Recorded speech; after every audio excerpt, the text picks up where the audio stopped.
Galw'r Cynulliad Cenedlaethol drefn yr eitem gyntaf ar yn agenda'r prynawn yma yw'r cwestiynau ysgrifennydd y Cabinet dros gyllid a Llywodraeth leol. A'r cwestiwn cyntaf, Janet Finch-Saunders. Diolch Llywydd. How will the Cabinet Secretary ensure greater democratic accountability with any local government reform going forward? Llywydd, the White Paper, Local Government Resilient and Renewed, includes a number of proposals to ensure greater democratic accountability in local government.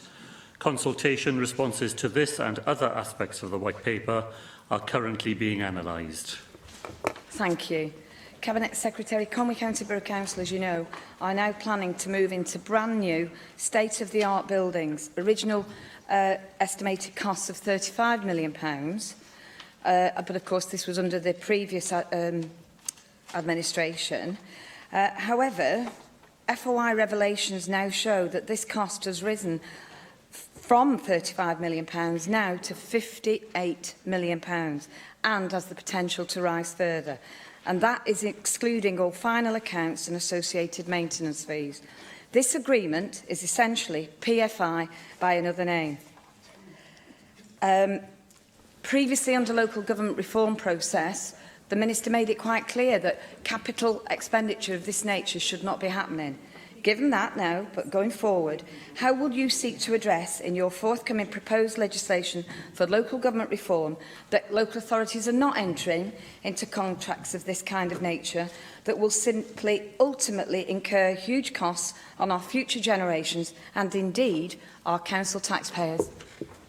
Well, thank the member for the question. I have indeed seen the information that was supplied through FOI requests, and as far as I can see, that information does make it clear that all the decisions that led to the information in the public domain were made in full accordance with the Council's own democratic procedures. However, the White Paper Local Government Resilient and Renewed does include a proposal for a new legal duty on local authorities to consult with partners and the public in budget setting, and to do that annually. And no doubt some of the information that is currently in the public domain would have been in the public domain earlier had that procedure been in place. Mike Hedges. Cabinet Secretary, one of the changes that you're proposing is to joint boards, which I see as very similar to that of fire and rescue currently. Do you see the benefits of having joint boards, and do you believe that there's a great advantage in involving as many members of the local authority as possible in these joint boards so that they can report back not only to their own council but ensure that they can report back to their own constituents who are ultimately, them and us, are always responsible to? Well, thank Mike Hedges for that question. He's quite right that the White Paper does propose new regional arrangements exercised through what the White Paper calls joint governance committees. That model is the one most familiar to local government.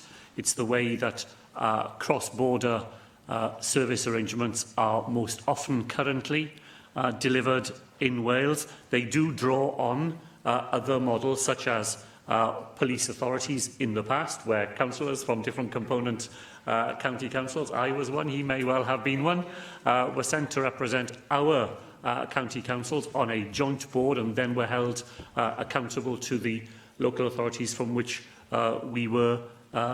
we proceeded. So he's right to say there is a wealth of history in doing things in this way in Wales, and the key to doing them is to make sure that those people who sit on those boards are directly able to account for the decisions they take to their local authorities and to the populations which have elected them. Question 2, Janet Finch-Saunders. Diolch Llywydd. Will the Cabinet Secretary make a statement on how the Welsh Government's budget will benefit the people of Wales? Thank the member for the question. The Welsh Government budget funds public services, supports our economy and invests in essential infrastructure.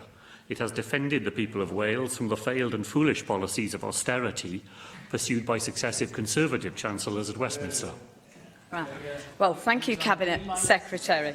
Despite local government revenue expenditure per capita in Wales being 75% higher than over the border in England, council taxpayers here have a right to ask why their services have been cut. Meals on Wheels services discontinued, 1 in 5 public conveniences closed, 23% reduction in school crossing patrols, bin collections reduced to once monthly, fly tipping incidents up by 14%, and 142 schools closed since 2007. What plans do you have in place moving forward with local government reform to ensure that our local authorities have a process of careful and responsible spending so to sustain the much valued services our communities rely on? Llywydd, when constituents ask themselves those questions, they will undoubtedly find the answer in knowing that the reason that local public services are under pressure is because of the sustained actions of UK governments in reducing the amount of money available for essential public services passed to the National Assembly for Wales and then inevitably having an impact on local authorities as well. This government has provided Welsh local government, as a result of our budget and our agreement with Plaid Cymru as part of that, with the best settlement that it has had for a number of years. As I've said many times in this chamber, I'll say it again, it provides them with a period in which they have to plan for more difficult decisions that lie ahead, and those more difficult decisions flow directly from the decisions that have been made by her party in power at Westminster. Rhiannon Pasmo.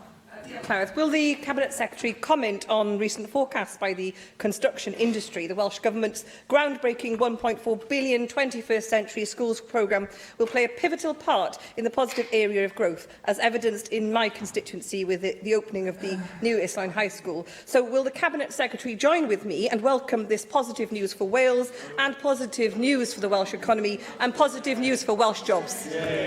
I thank Rhiannon Pasmo, of course, for that question. And indeed, I have seen the report of the Construction Industry Training Board for Wales, and it says that construction output in Wales is expected to be stronger than any other part of the United Kingdom over the 4 years to 2021. And the reason why construction output will be that strong in Wales is in part at least due to the nearly £7 billion worth of capital expenditure set out in our budget for the next 4 years, investing in schools, investing in housing, investing in transport. All those things bring work to the construction industry, and it is why the Construction Training Board for Wales is able to predict that very strong period of output over the next 4 years. Cwestiynau nawr gan lefarwyr y pleidiau, Llefarydd UKIP Neil Hamilton. I wonder if the Cabinet Secretary will agree with me that Theresa May has performed a minor miracle in this election campaign by making Jeremy Corbyn look half electable. And if he does pull it off tomorrow, and Labour is elected on their current platform of increasing corporation tax from its current 19% to 26%, that's bound to have an adverse economic impact in Wales. Has he done any assessment of the impact on business confidence, business investment and indeed wages of such a marked increase in corporation tax? I would agree with him to this extent that the Conservative election campaign seems to me to be the worst led campaign since the charge of the Light Brigade. We're hoping to see the results of that tomorrow. I think he's quite wrong in trying to draw a direct line between rises in particular forms of taxation and their impact here in Wales. What I am confident of is that a Labour government determined to create the conditions of economic success, determined to invest in the conditions that will lead to economic growth and fair economic growth shared by everybody, can only be to the benefit of people right across Wales. I can't believe that the Finance Secretary seriously believes that such a staggering increase in corporation tax would have no effect on business confidence, business investment, and indeed the capacity of companies to pay wages, and therefore the implication is bound to be that the true cost of such increases in business taxes are ultimately felt upon ordinary people, both in forms of restrictions in wage increases or indeed actual wage decreases, and indeed in unemployment. And in 2009, the Oxford Centre for Business Tax published a major economic study which concluded that a rise of £100 in corporation tax would reduce wages by £75 through a combination of low wages and fewer jobs. Does he really believe that that's in the interests of working people? Well, week after week here in the Assembly, Llywydd, we hear the member offer us his version of supply-side economics. He is addicted to the Laffer curve, to which he made indirect reference there.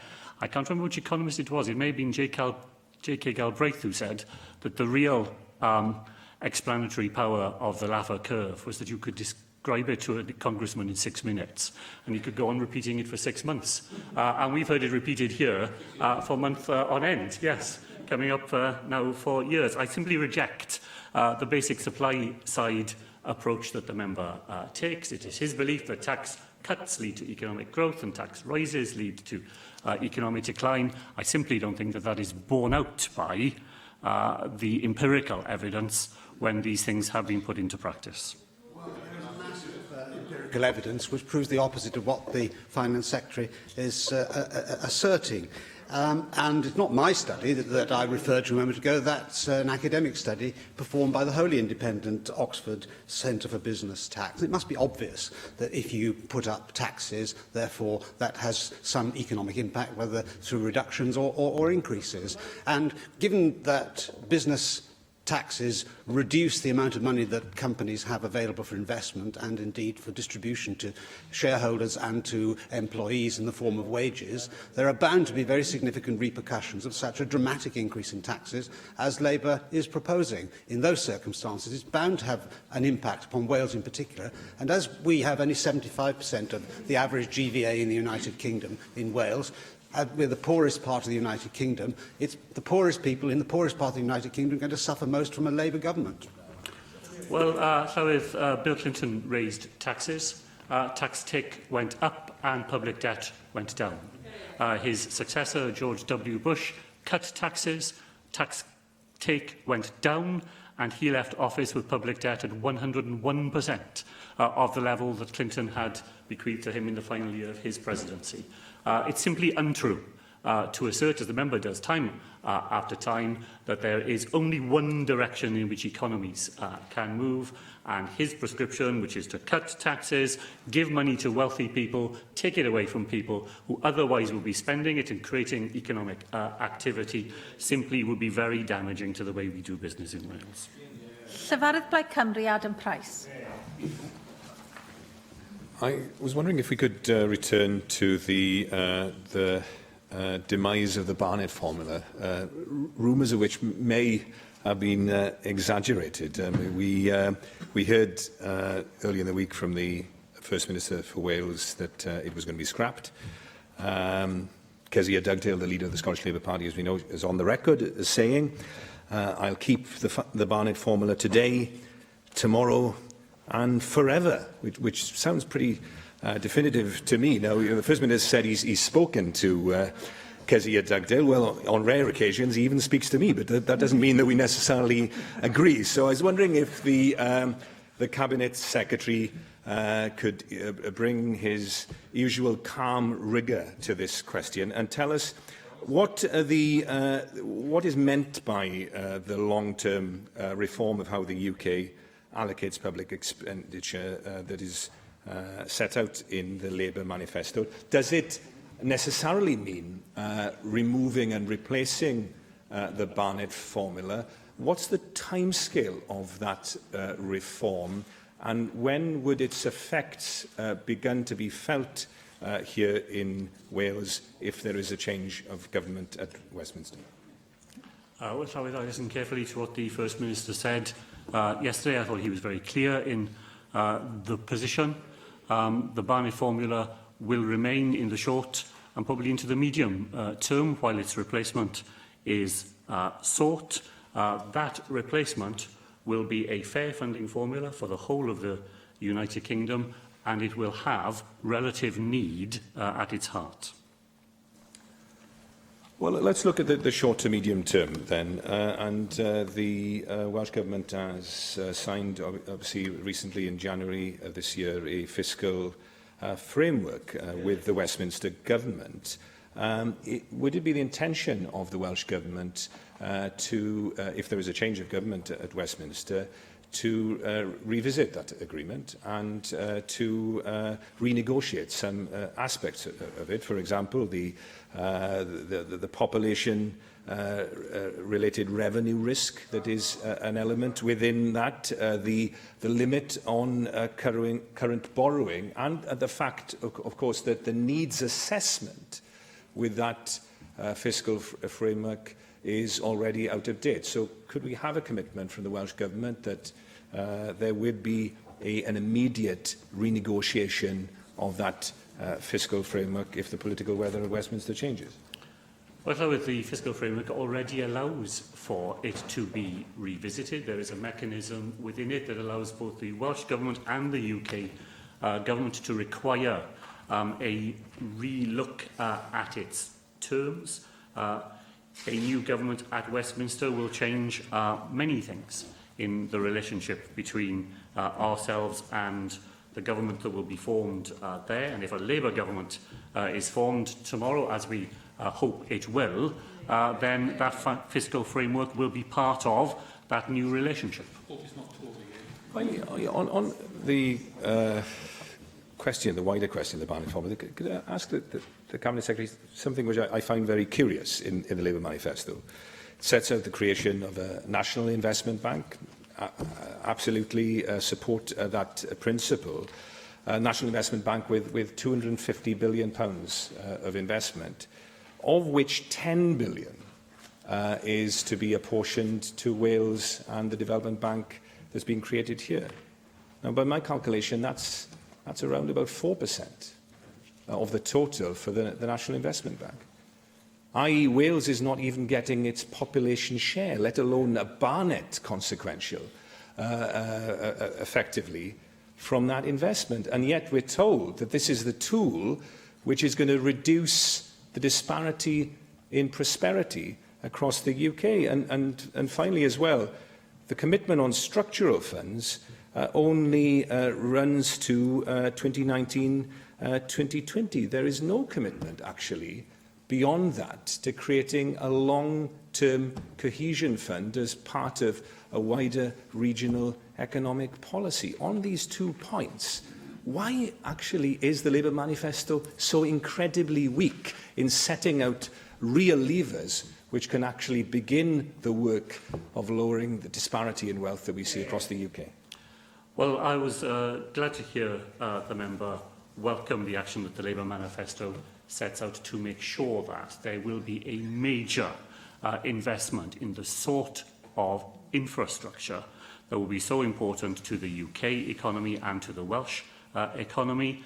Our manifesto makes it clear that there will be a direct Welsh share in the investment that a new Labour government will make.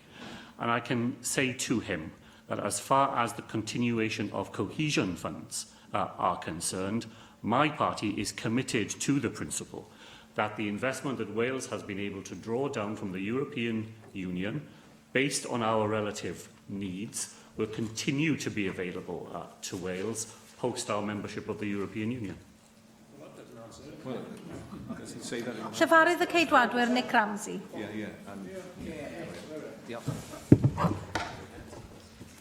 Cabinet Secretary, yesterday the Welsh Government didn't move the motion to agree the financial resolution in respect of the Additional Learning Needs and Education Tribunal Bill.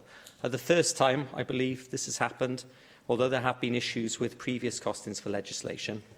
As Cabinet Secretary for Finance, are you concerned that the costings associated with legislation that the Government brings forward seem to be often, at best, woolly, or, as was the case yesterday, completely misleading? Well, Chair, I saw the letter that Alan Davies sent to all Assembly members explaining why he wasn't going to move the financial resolution yesterday and giving a very firm commitment to moving such a resolution in September, at which point members will have an updated RIA, and that will give members the figures which I hope will give them confidence to support that financial resolution. The general point that Nick Ramsey makes is one to which I would respond by saying that I think it is very important that Welsh Government proposals come forward with as reliable an RIA as is possible. There are circumstances in which assumptions have to be made and where you have to be able to make the best provision of information that you can in the circumstances, but it is the responsibility of ministers bringing forward those pieces of legislation to make sure that we have done everything we can to make that information as reliable as it can be, and then for that to be tested by members here. I know the Finance Committee is doing a piece of work looking at this aspect of the way that the system here in the Assembly works. I look forward to giving evidence to that inquiry, and I'm sure that there will be things that we will be able to take from it that will help us to strengthen the system to provide the sort of reassurances that Nick Ramsey was looking for. Thank you, Cabinet Secretary. And I agree totally with the decision yesterday to delay, postpone the financial agreement of this Assembly to that bill. And in asking the question today, I'm in no way blaming you for some of the problems we've had around the costings for legislation. I'm purely asking you because with your role as Cabinet Secretary for Finance, you do have an overall view of the way financially that this institution and the Welsh Government operates. So that's the reason behind it. You mentioned the Finance Committee. We did consider it this morning, and as a member of the Finance Committee that considered the bill's regulatory impact assessment in the first instance, I share the Chair's concern that major changes to that assessment were not shared with us until after the Stage 1 report deadline. It transpired the bill will cost £8.3 million over the 4-year implementation period rather than saving £4.8 million. So I hear what you're saying, Cabinet Secretary, about how this is an art in many ways, as it is a science in terms of predicting costs, and you can't always be right. But in this particular case, that bill that we were discussing yesterday, we're looking at a difference of over £13 million, £13.1 million between the prediction and what we now can expect that costing to be. So these aren't small details, which led to the withdrawal of yesterday's motion.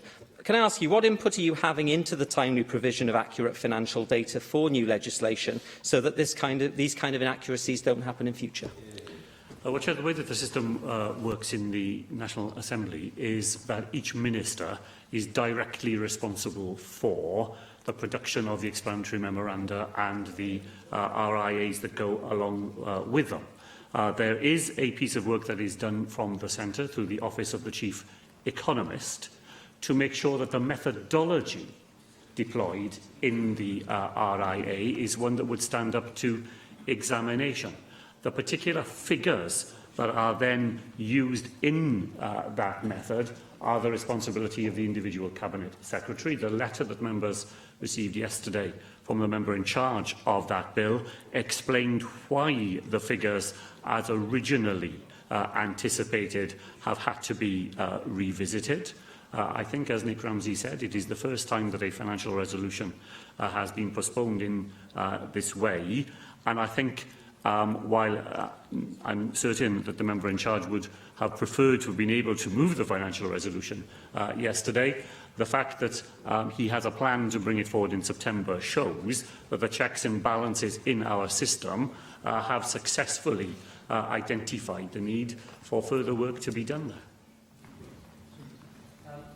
Thank you. I appreciate fully that it's the initial responsibility of the member in charge, but you do, Cabinet Secretary, have an overall responsibility for the financial robustness of the Welsh Government. No easy task, I appreciate. And I do appreciate that the whole process with the regulatory impact assessments is a developing process, and I'm sure that the review being carried out by the Finance Committee under the stewardship of the Chair will deliver you some strong recommendations in that regard. Cabinet Secretary, we know that this Assembly is passing an increasing amount of legislation, and that will increase further in future. The pressure on officials who provide the financial data and the regulatory impact assessments will also increase, inevitably, inexorably, so it's important that we get this right. This whole process relies on accurate costings and transparency. Will you agree to work closely, ever more closely, with departments and members in charge working on legislation to ensure that costings are accurate and that we, as Assembly members, and indeed ultimately the public, can have confidence that we are keeping, all of us and the Welsh Government and yourself in particular, keeping a tight grip on finances as legislation is developed, so that the public finances in Wales, in respect of the legislation that this place passes, can be as robust as possible. Well, look, can I just make it clear that I agree with the central thrust of the questions that Nick Ramsey has asked this afternoon. It is an important responsibility of government in bringing forward legislation to make sure that the costings that are attached to it are as thoroughly worked out and as reliable as we can make them. The system that we have is a maturing system. As it matures, we should be able to do better at it. The Finance Committee's inquiry will, I think, be a helpful contribution to that, and it is the ambition of both myself as the Finance Minister, but all my Cabinet colleagues, I know, that when we bring proposals to the floor of this Assembly, they are as robustly underpinned by analysis and by data as we can possibly make them. Tynwyd cwestiwn 3 yn ôl. Cwestiwn 4, Dawn Bowden. Llywydd, will the Cabinet Secretary make a statement on promoting diversity in Wales democratic institutions? Thank you, Llywydd. A great deal of ground remains to be gained before we can be confident that Wales's democratic institutions fully reflect the population from which they are drawn. Promoting diversity is a responsibility shared by all those with an interest in the health of Welsh democracy. Thank you, Cabinet Secretary, for your response. And as it is now 2017 and not 1917, I, along with many others, I'm sure, were dismayed to see the Vale of Glamorgan Council announce a new cabinet which consisted of 7 white men following the local council elections. Now, I welcome the Welsh Government's initiatives to encourage diversity and applaud councils like Caerphilly, who, whilst not quite achieving full gender balance, have appointed 4 women to a cabinet of 9. And if, as I hope, Merthyr Council remains in Labour control following the delayed Cyfarfod Ward election tomorrow, I will be encouraging the Council to make positive moves towards a gender-balanced cabinet there, but also acknowledge that there's still much work to do in that council area too. So will you join me, Cabinet Secretary, in urging all local authorities in Wales to look at appointing cabinets which are far more reflective of the populations that they serve? Well, I absolutely agree that it is very important that political leadership at local level reflects the diversity of the communities that that local authority will serve. It is disappointing to see that there will be It is the only local authority in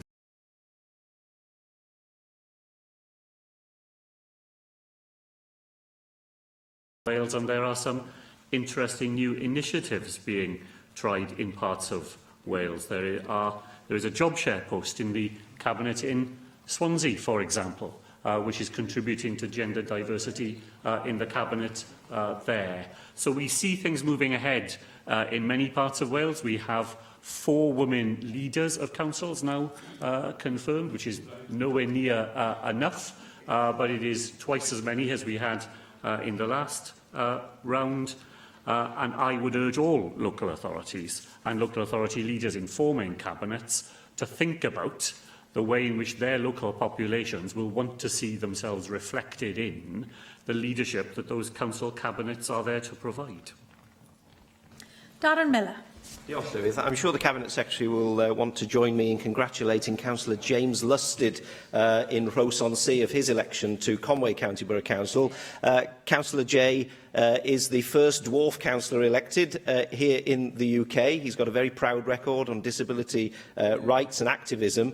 And I wonder what you'll be doing specifically, not just to address this gender issue and problem that there is in Welsh local government politics, but also to ensure that people with disabilities are properly represented as well on local authorities. Well, thank the member for that question, for pointing to the important issue of disability and representation at local authority level. I congratulate all those people who stood for election and those who were successful, and particularly people who, in taking that quite brave step sometimes to put yourself in front of the public, will know that there will be some additional challenges that they will face in making themselves known and explaining why they could be somebody who would be able to represent people successfully. Our Diversity and Democracy programme, which we ran in the last Assembly from October 2014 to March of this year, came out of the report chaired by Professor Laura McAllister on creating more diversity amongst the population. 51 individuals took part in that programme. 65 councillors volunteered to be mentors to them. It included people with disabilities, and it was designed to try and help overcome some of the barriers that people face in putting themselves forward for election. And where people do it, and do it successfully, they are very powerful role models to others who we hope will follow in their footsteps. Cwestiwn 5, Vicky Howells. Diolch, Llywydd. Will the Cabinet Secretary make a statement on efforts to improve diversity levels in Welsh local government? Mentioned prior to the local government elections, the Welsh Government ran a number of programmes.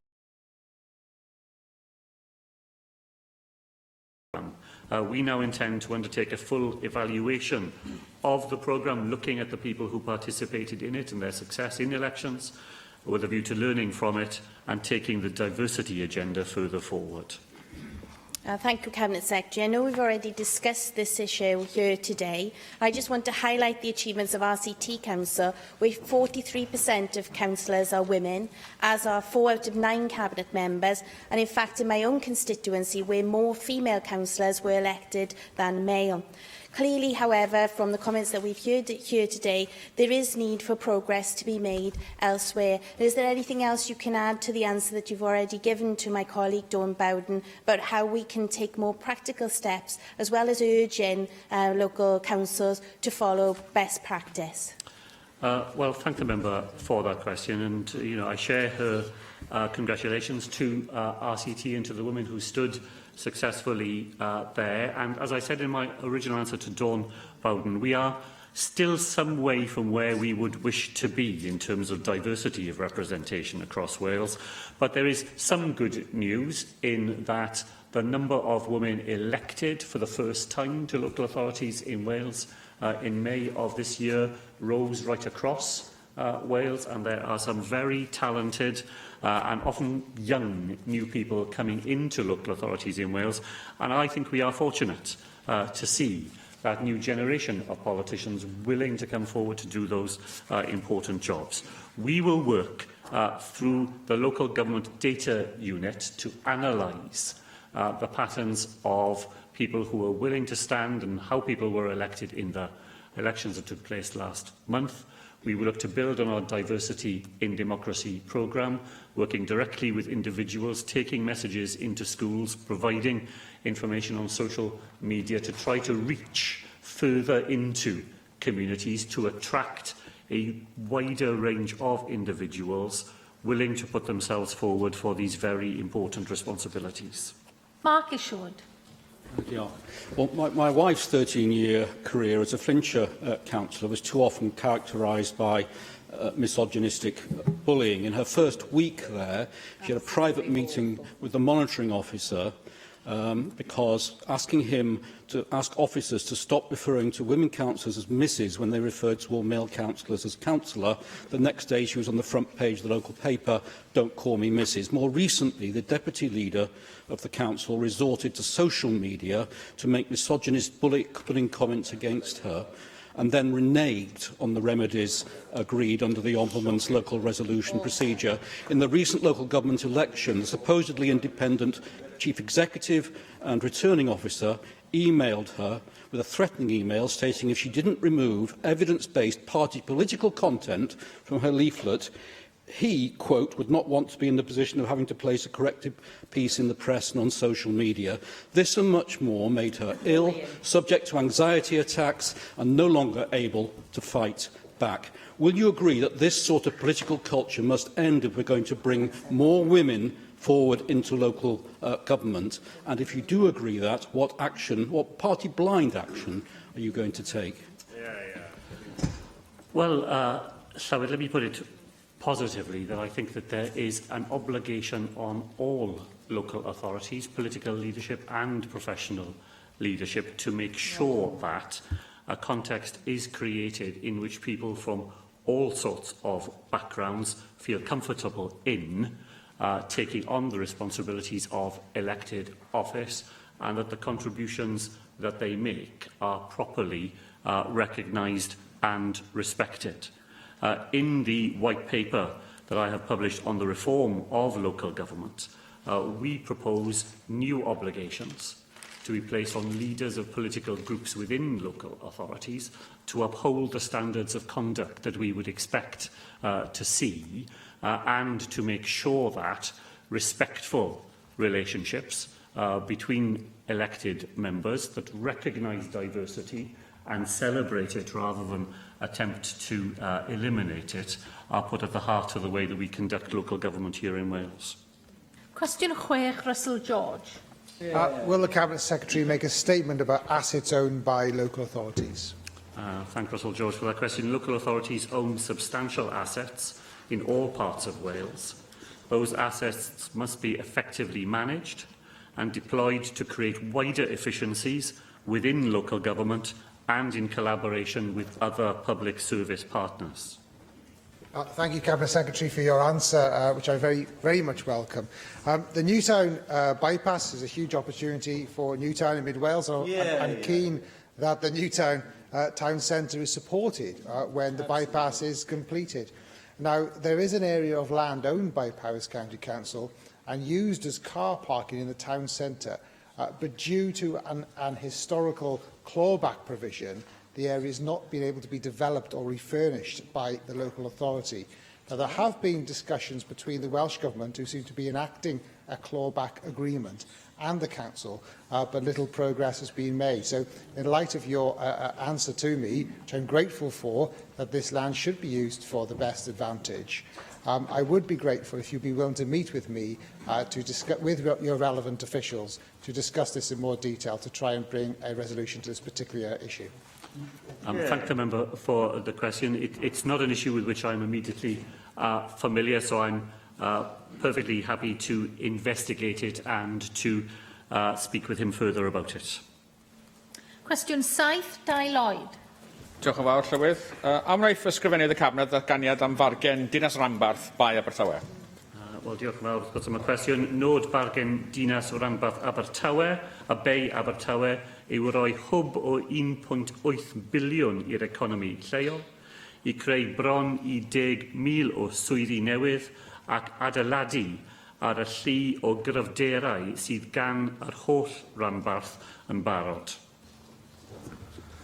Thank you for that answer, Cabinet Secretary. Now, when the City deal was first developed, the notion of developing the internet coast was very much based on building a digital superhighway connecting the UK and North America, with a transatlantic broadband cable landing at Oxwich Bay on Gower. Now, that element now receives less attention than it once did. Can you update us as to the latest position as to the delivery of the transatlantic cable and its importance for the success of the City deal? Llywydd, the member is absolutely right that the cable was an integral part of the discussions that began the Swansea City deal, and the leadership that Sir Terry Matthews provided was very much connected with that idea of the internet coast.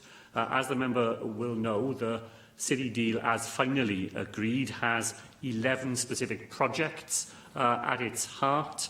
2 of those projects run right across the whole of the region area. That's investment in digital infrastructure and initiatives to make sure that we develop the skills and talents of those people who live right across the Swansea Bay region.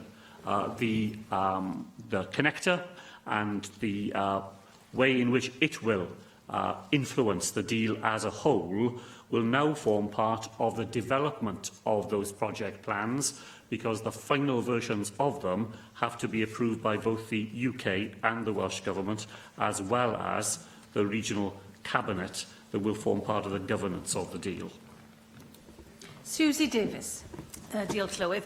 Well, the Leeds taking this bid through faced some very rigorous due diligence from both the Welsh Government and the UK Government, and I'm sure that you'll have envisaged certain milestones being set to mark progress promised, firstly in terms of delivery of that governance structure that you were just talking about, and secondly in terms of the sort of metaphorical spades in the ground, if you like, the actual beginning of spending of money on those projects.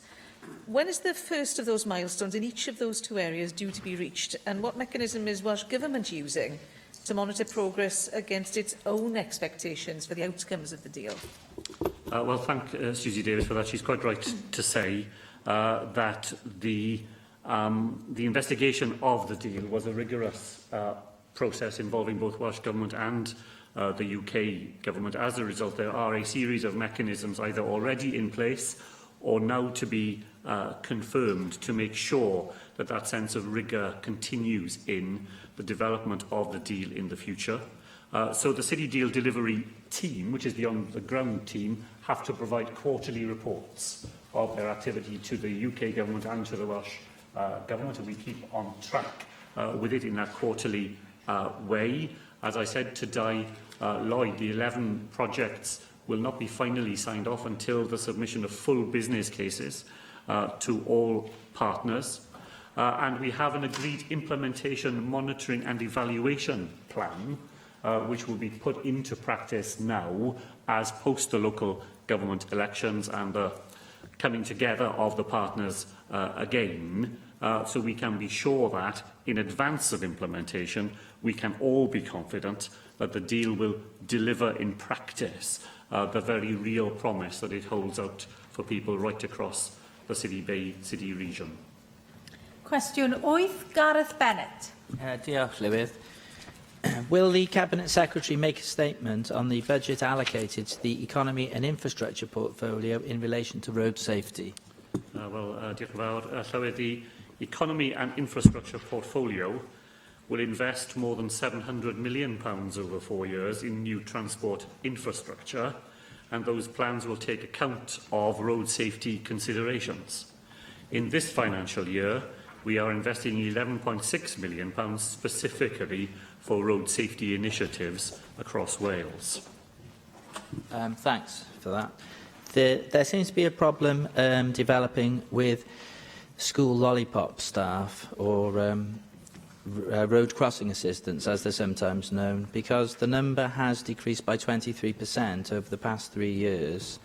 There isn't currently any legal duty for councils to keep the crossing assistants, but of course they are needed to keep a perception of safe routes and will assist with walking to school and active travel targets. So I wondered if anything could be done to protect the role of the crossing assistants. Well, can I agree with the member that the work that is carried out by crossing patrol staff in Wales is very important. The reasons for the reduction in the number of staff actually are more complex than they first seem. It is true that as staff retire, councils in different parts of Wales have taken the opportunity to review whether or not a further post is needed. But the larger problem is actually in recruiting people to do this job. It is quite shocking, actually, sometimes, Llywydd, to read of the experience of crossing patrol staff and the abuse that they suffer from motorists in carrying out their jobs. And recruiting people to vacant posts has not been easy. In some parts of Wales, the problem has been partially solved by schools themselves taking a greater interest in filling posts, and town and community councils being willing to assist in that as well. So there are some solutions that are being attempted. The issue that the member points to is a real one. David Melding. Cabinet Secretary, in the latest year for which we have figures in Wales, 6.6% of all road traffic casualties are cyclists. This was a slight reduction on the previous year, but still the second highest recorded figure since 1984. Do you agree with me that councils and indeed the Welsh Government in its budget allocations has to take safe cycle routes seriously, and we need to designate them, not by painting a line near the pavement down the length of the road, but be serious about having exclusive cycle routes to key destinations, particularly in our urban areas? Well, Llywydd, the most vulnerable road user groups are pedestrians, pedal cyclists and motorcyclists. And we've talked a lot in the chamber here about motorcyclists and actions that can be taken to try to make roads safer for them. The big picture, as the member knows, is fatalities in road accidents in Wales have fallen over a 30-year period. The actions that the Welsh Government takes using the £11.6 million specifically for road safety measures does include actions to support local authorities in the work that they can do to protect cyclists on their roads. And I'm sure that they will be aware of the points that the member has made this afternoon. Diolch i'r ysgrifennydd Cabinet. Yr eitem nesaf oedd y cwestiynau Gomisiwn y Cynulliad ond ni gyflwynwyd unrhyw gwestiynau. Yr eitem nesaf felly yw'r cwestiynau amserol. Steffan Lewis. Will the First Minister make a statement on relations between the Welsh and Qatari governments following the severing of diplomatic ties with that country by its neighbours? The Welsh Government has commercial and investment relationships with Qatar. We support Cardiff International Airport's developing relationship with Qatar Airways with a view to seeing flights between Cardiff and Doha. This is opening up a huge range of long-haul travel options for businesses and tourists. I thank the Leader of the House for that answer. On Monday, several states in the Middle East, including Egypt, Saudi Arabia and the UAE, cut diplomatic ties and imposed economic sanctions on Qatar, alleging that that country paid up to $1 billion to blacklisted groups in the region, including an Al-Qaeda affiliate. And this, of course, is a matter of great concern for us here in Wales. Firstly, Qatar is the world's largest producer of liquefied natural gas, and its economic and diplomatic isolation in the region raises significant questions about the LNG pipeline and, in particular, the terminal at Milford Haven. I'd be grateful if the Leader of the House could give us an indication of any assessment the Welsh Government has made of the impact on LNG in Wales. Secondly, as the Leader of the House has alluded to, Cardiff Airport has secured a direct flight between Cardiff and Qatar to commence in 2018. Several countries in the region have closed their airspaces to flights going to or from Qatar. Has the First Minister been in discussion with Qatar Airways on the possible implications for the planned flight route? And finally, perhaps above all, the allegations that Qatar has paid up to $1 billion to a terrorist group raises questions about our general relations with them in the future. We're rightly having a debate in this country about our relations with other states in that region with dubious human rights and terrorist records. Is the Welsh Government undertaking a reassessment and a re-evaluation of its commitment that it made earlier this year to have a new special relationship with Qatar, to quote the First Minister? Well, of course, as Stephen Lewis knows and has said, Qatar has substantial investments in the UK, including in Wales, notably the LNG terminal at Milford Haven.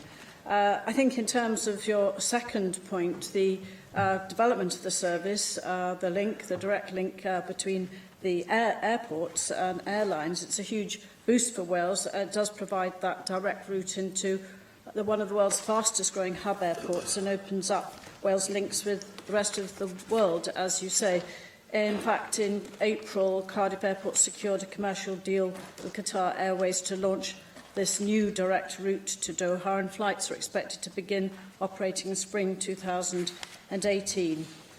Clearly, this is in terms of the wider issues that you make in terms of human rights. I think it is important, again, that I state that the Welsh Government is a strong supporter, for example, of LGBT rights. We expect all people in Wales and across the world, regardless of their sexuality, to be treated equally.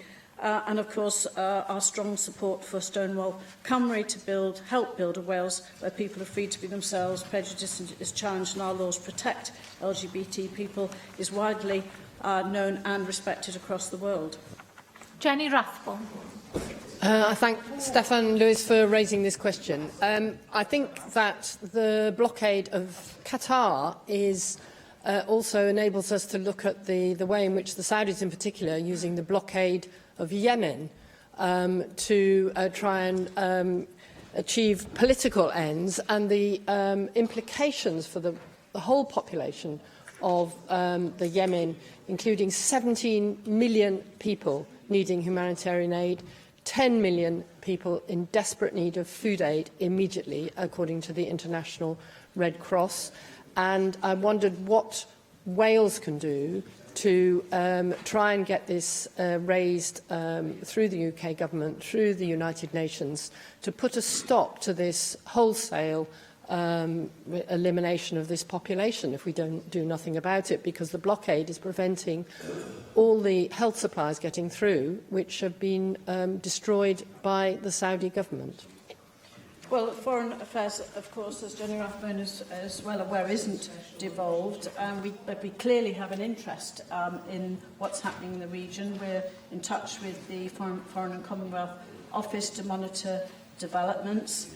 It is clearly important that, and indeed today's question is about our relationships. They are commercial investment relationships with Qatar, but also these points are obviously key points that can be made as a result of this question. Neil Hamilton. Okay. Would the Leader of the House agree with me that we should exercise the greatest involved in any war of words in relation to internecine disputes in the Middle East, and that, of course, we would deprecate in the strongest possible terms any country financing terrorist groups like Al-Qaeda? It's important to note that Qatar denies any such involvement, but the importance of Qatar to the Western economy can't be underestimated, because they are the world's largest supplier of liquefied natural gas from nowhere 20 years ago. And much of the current dispute actually has its origins in the fact that the northern gas field in Qatar is shared between that country and Iran. And of course, Iran and Saudi Arabia are at daggers drawn more generally. And therefore, we should follow Wales's principal interest in maintaining good relations, so far as we can, with all the participants in this dispute, and encouraging further investment by these countries in Wales, and boosting our own economy and the jobs that are available in Wales. As I've already said, foreign affairs are not devolved, and we do take our advice, as Neil Hamilton would recognise, from the FCO. We work within UK guidelines for international trade and investment, and the introduction of the new air link between Doha and Cardiff is a commercial deal between Cardiff Airport and Qatar Airways. This is progressing as planned. Simon Thomas. Thank you, Presiding Officer. We really are in quite a bit of a conflict here, aren't we? We have two sets of so-called allies disagreeing with themselves about who's funding what sort of terrorism and extremism, whereas, let's call it out for what it is, both sides are funding their own brand of extremism in the Middle East. Can the Welsh Government do two things that I think are within the remit and perfectly appropriate for Welsh Government to do in these circumstances? First of all, can you publish a list of your own relationships with Qatar, including ministerial meetings and any trade relationships that the Welsh Government has undertaken in Qatar over the last 5 years, and what you have been promoting there, so we can understand from the point of view of transparency exactly what has been done? Secondly, can you put pressure on the UK Government to publish the long-awaited report on the funding of extremism in this country, and where the funds of extremism come from, whether that be Saudi Arabia, Qatar or elsewhere in the Middle East, and they come in very dubious ways, as we know, And thirdly, what can you say to the Chamber today and going forward about the relationship of Pembrokeshire with the importation of LG gas? The land border with Qatar is closed. The air border, if you like, is also closed in effect. At the moment, the ports are open, and of course it is the shipping that brings the gas to Wales. But any escalation of the problem there could have a real impact on our own economy here in Wales and in West Wales in particular. So those three things, I think, are perfectly appropriate for the Welsh Government to do, even though these issues are not devolved. Thank you very much, Simon Thomason, for very constructive questions. I would like to first draw attention to, and members will recall the statement made by the First Minister on the 3rd of May of this year, following his visit to Qatar during that weekend, bank holiday weekend, to promote stronger commercial ties. So I would refer members back to that statement, but also to note that, in fact, there had been a visit to Wales by the Ambassador of Qatar to the UK on the 26th of March 2015, and I certainly will obviously look at this with the First Minister in terms of any other detail or information that would be relevant following your first question. I think your second point is important as well in terms of urging the UK Government to report, as indeed I think David Cameron initiated that report in terms of extremism, and we will obviously follow that through as well. I have answered, I think, the question about the investments, and members are clearly aware of the Qatar in substantial investments in the UK, including Wales. Of course, that's jobs in Wales, and not just at the LNG terminal at Milford Haven, but also to come at Cardiff Airport. And of course, there is a Qatar Investment Authority, which is also planning to make further substantial investments in the UK. So, and of course, there is the question of looking at the relations that are developing with countries outside the EU in terms of possible trade links and investment. So, again, I hope that has, at least in part, answered your questions. Mohammed Ashkar. Officer, Leader of the House, I think Qatar Airways is going to start the airline next year, which we've been told by the First Minister, and I know that Qataris at the moment are having very difficult time for improving that country for the world image on this terrorism support and others, and also don't forget they're having this World Cup football there. So what are the consequences happen if Qataris don't come to Wales, or some sort of arrangement doesn't come to fruitful conclusions within the Middle Eastern countries, and where our government stand on those issues where the international cooperation for this terrorism in the various countries we are talking just earlier in this chamber. Thank you. Thank you, Mohammed Ashkar. I mean, I can perhaps give the FCO position, Foreign Commonwealth Office position, which is, and I quote, "We hope that a resolution can be found soon and that the Gulf Cooperation Council unity will be restored. We encourage those travelling to Doha from affected countries to check FCO travel advice." As I said earlier, in response to a question, flights are expected to begin operating in spring 2018 next year in terms of the new direct route to Doha. I know that the airport is, in terms of the deal to introduce that new air link between Cardiff and Doha, it is, of course, with the airline, not the country or the government or its capital city. Regular contact between, of course, our Cardiff Airport and Qatar Airways as they're progressing the establishment of the new route as planned. Adam Price. Surely the Business Secretary will understand, the Leader of the House will understand that, you know, it was absolutely the wrong thing to do to talk about a special relationship with this state. I mean, she referenced LGBT rights. She knows what would happen to me in that country. We should never be in a position of saying that we want to build, not my words, but the First Minister's, a special relationship with a country with this kind of appalling human rights record. Let alone now continue it seems. I mean, the question really was, were we suspending that special relationship in the light of the fact that we can't ignore? I mean, I take the point that some of these countries themselves have some questions to answer about the support of Islamist extremism, ideological and violent. But we cannot ignore the fact that I think most people who assess the situation recognise that Qatar certainly has questions to answer to itself. And under those circumstances, Wales should not be entering into a special relationship with a country like that. And instead of taking the FCO's advice, why doesn't she take her own UK Labour Party leader's advice, who has talked about, you know, the difficult conversations that need to happen with Gulf states? And of course, Qatar is right at the heart of that. Surely this policy of a special relationship with Qatar has to be suspended while this accusation by its neighbouring states that it is involved in the sponsorship of terrorism continues. I think, as I've said in answer to the questions this afternoon, this is about commercial relationships, commercial investment relationships with Qatar. And the member, of course, is fully aware, and we've spoken of it this afternoon, of those substantial investments, including here in Wales, the LNG terminal at Milford Haven, as well as in other parts of the UK. So it is about those commercial investment relationships that we're talking about. And that is clearly what the First Minister said in his statement on the 3rd of May.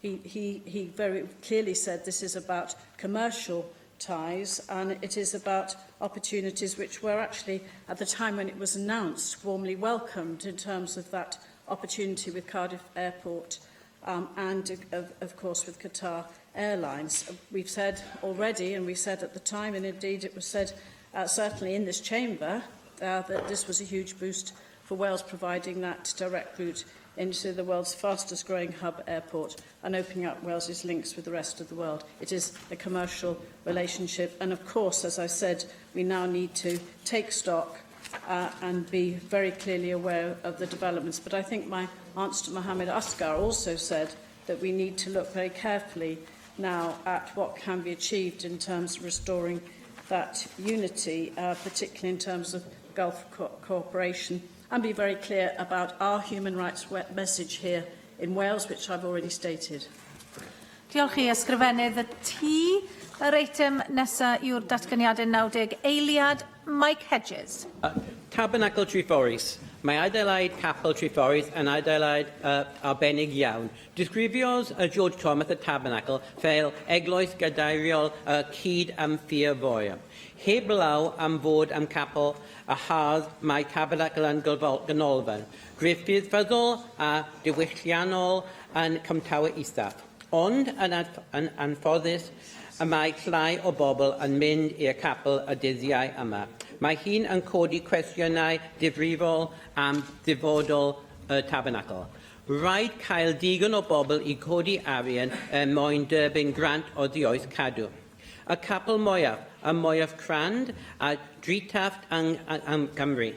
Gairiau Anthony Jones am y Tabernacl yn ei llyfr Welsh Chapels. Ydy mae'n capel arbennig, capel iconig, restredig, gradd 1.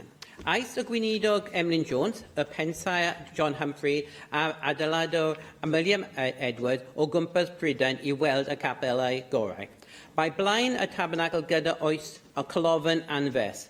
Tifiwn cael arddangosfa o waith sari coed mewn mahogni gyda galeri corhyfryd ac organ fendigedig. Yn dilyn y diwygiad yn 1914, tiffodd aelod aeth y Tabernacl i dros fil a hanner. Erbyn heddiw mae llai na 100 yn mynychu'r capel. Beth fydd dyfodol y Tabernacl Tybyd? Jeremy Miles. On Monday evening, I attended, together with my colleague David Rees, the Volunteer Awards evening of Meath Port Talbot Council for Voluntary Services. I had the honour of presenting awards to many of those whose contribution was celebrated that evening. And as I looked out at the room on Monday evening, I realised that a good number of the people I have met and who have inspired me in my work during the last year were sitting right there in front of me. whether it be teaching digital skills to others at Crwthyn Community Conference or the NPT Homes Digital Project, the Fan Community Gardeners of Ethel Street, the Young Cadets of 334 Squadron, Team Clarewood, the formerly homeless young people who are now running a social enterprise, the Bryn Coch Environment Group working to protect our local toad population, Canolfan Mardi, Epilepsy Action, Age Connect, the Friends of Bernardo's in Neath, or the extraordinary example of my constituent Harry Evans Mason, who at the age of only 18 has given so much of his own time and in doing so has inspired others to do the same. These are just some of the many individuals and organisations who give so much every day and often help transform the lives of others. This week is Volunteer Week, and so I hope you will all join me in thanking all of those who are volunteers in whatever capacity across Wales and in giving them the recognition they deserve for making our communities better places to live. Rhyn ap Iorwerth. Yn Eglwys Gadeiriol Bangor heddiw, mae teulu, cyfeillion ac edmygwyr yn cofio, yn diolch am ac yn dathlu bywyd urfon. Does prin angen defnyddio'i enw llawn o.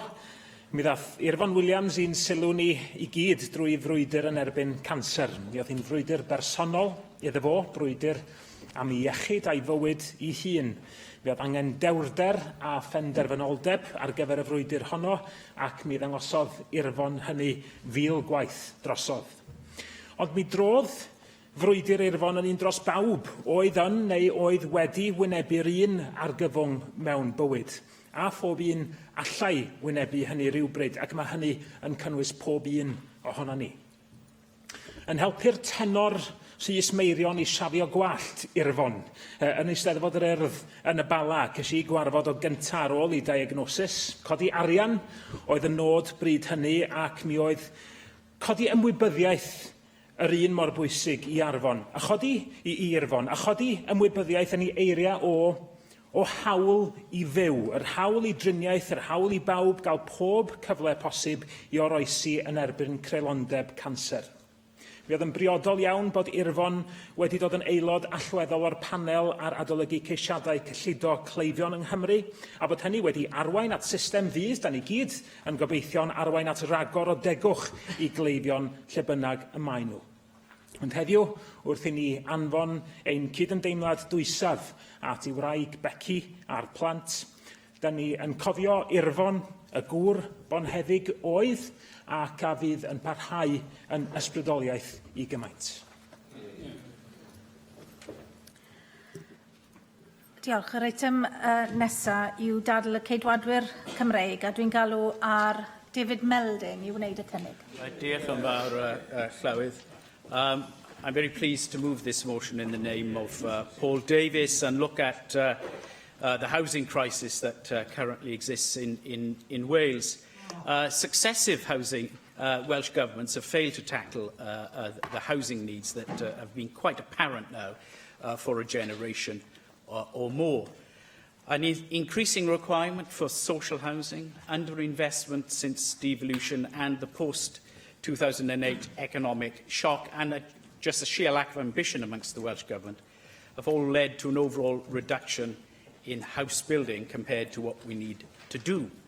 Instead of addressing housing needs through a whole market solution based on home ownership and boosting house building rates for private and social renting, the Welsh Government has decided to chase the mirage of abolishing the right to buy, as if that's going to be a key part of addressing our housing need, or set targets that on the face of it may look encouraging, but when you really dig into the detail are far less ambitious. So I refer to the target of 20,000 more affordable homes to be built in the course of this Assembly term, which is just 2,500 more than previous plans. The focus should be exclusively on house building. To quote the Bevan Foundation, not enough new homes are being built to meet projected needs. That simply is the situation we are currently in. In fact, the Welsh Government does not even achieve its own inadequate targets. In 2015-16, just 6,900 homes were built, well short of the Welsh Government's target of 8,700. In fact, the last time the Welsh Government achieved its own target was in 2007-8, nearly 10 years ago. If I can talk about the general shortage of homes, I think we've had a problem since at least 2004, when successive Welsh governments, and it's not just been exclusively Labour-led, Plaid have been in government as well, have been warned of the impending housing need, but have not taken the necessary steps to build more homes. Those on waiting lists in Wales have been estimated at 90,000. That's the same figure today as was reported in 2011. No progress. Furthermore, it has been estimated by Community Housing Cymru that 8,000 families in Wales have been on an affordable housing waiting list since before the 2011 elections, and a further 2,000 have been on the waiting list since before the 2007 elections. By comparison, English councils have significantly reduced the number of households on their waiting lists. The figures fallen by 36% between 2012 and 2016.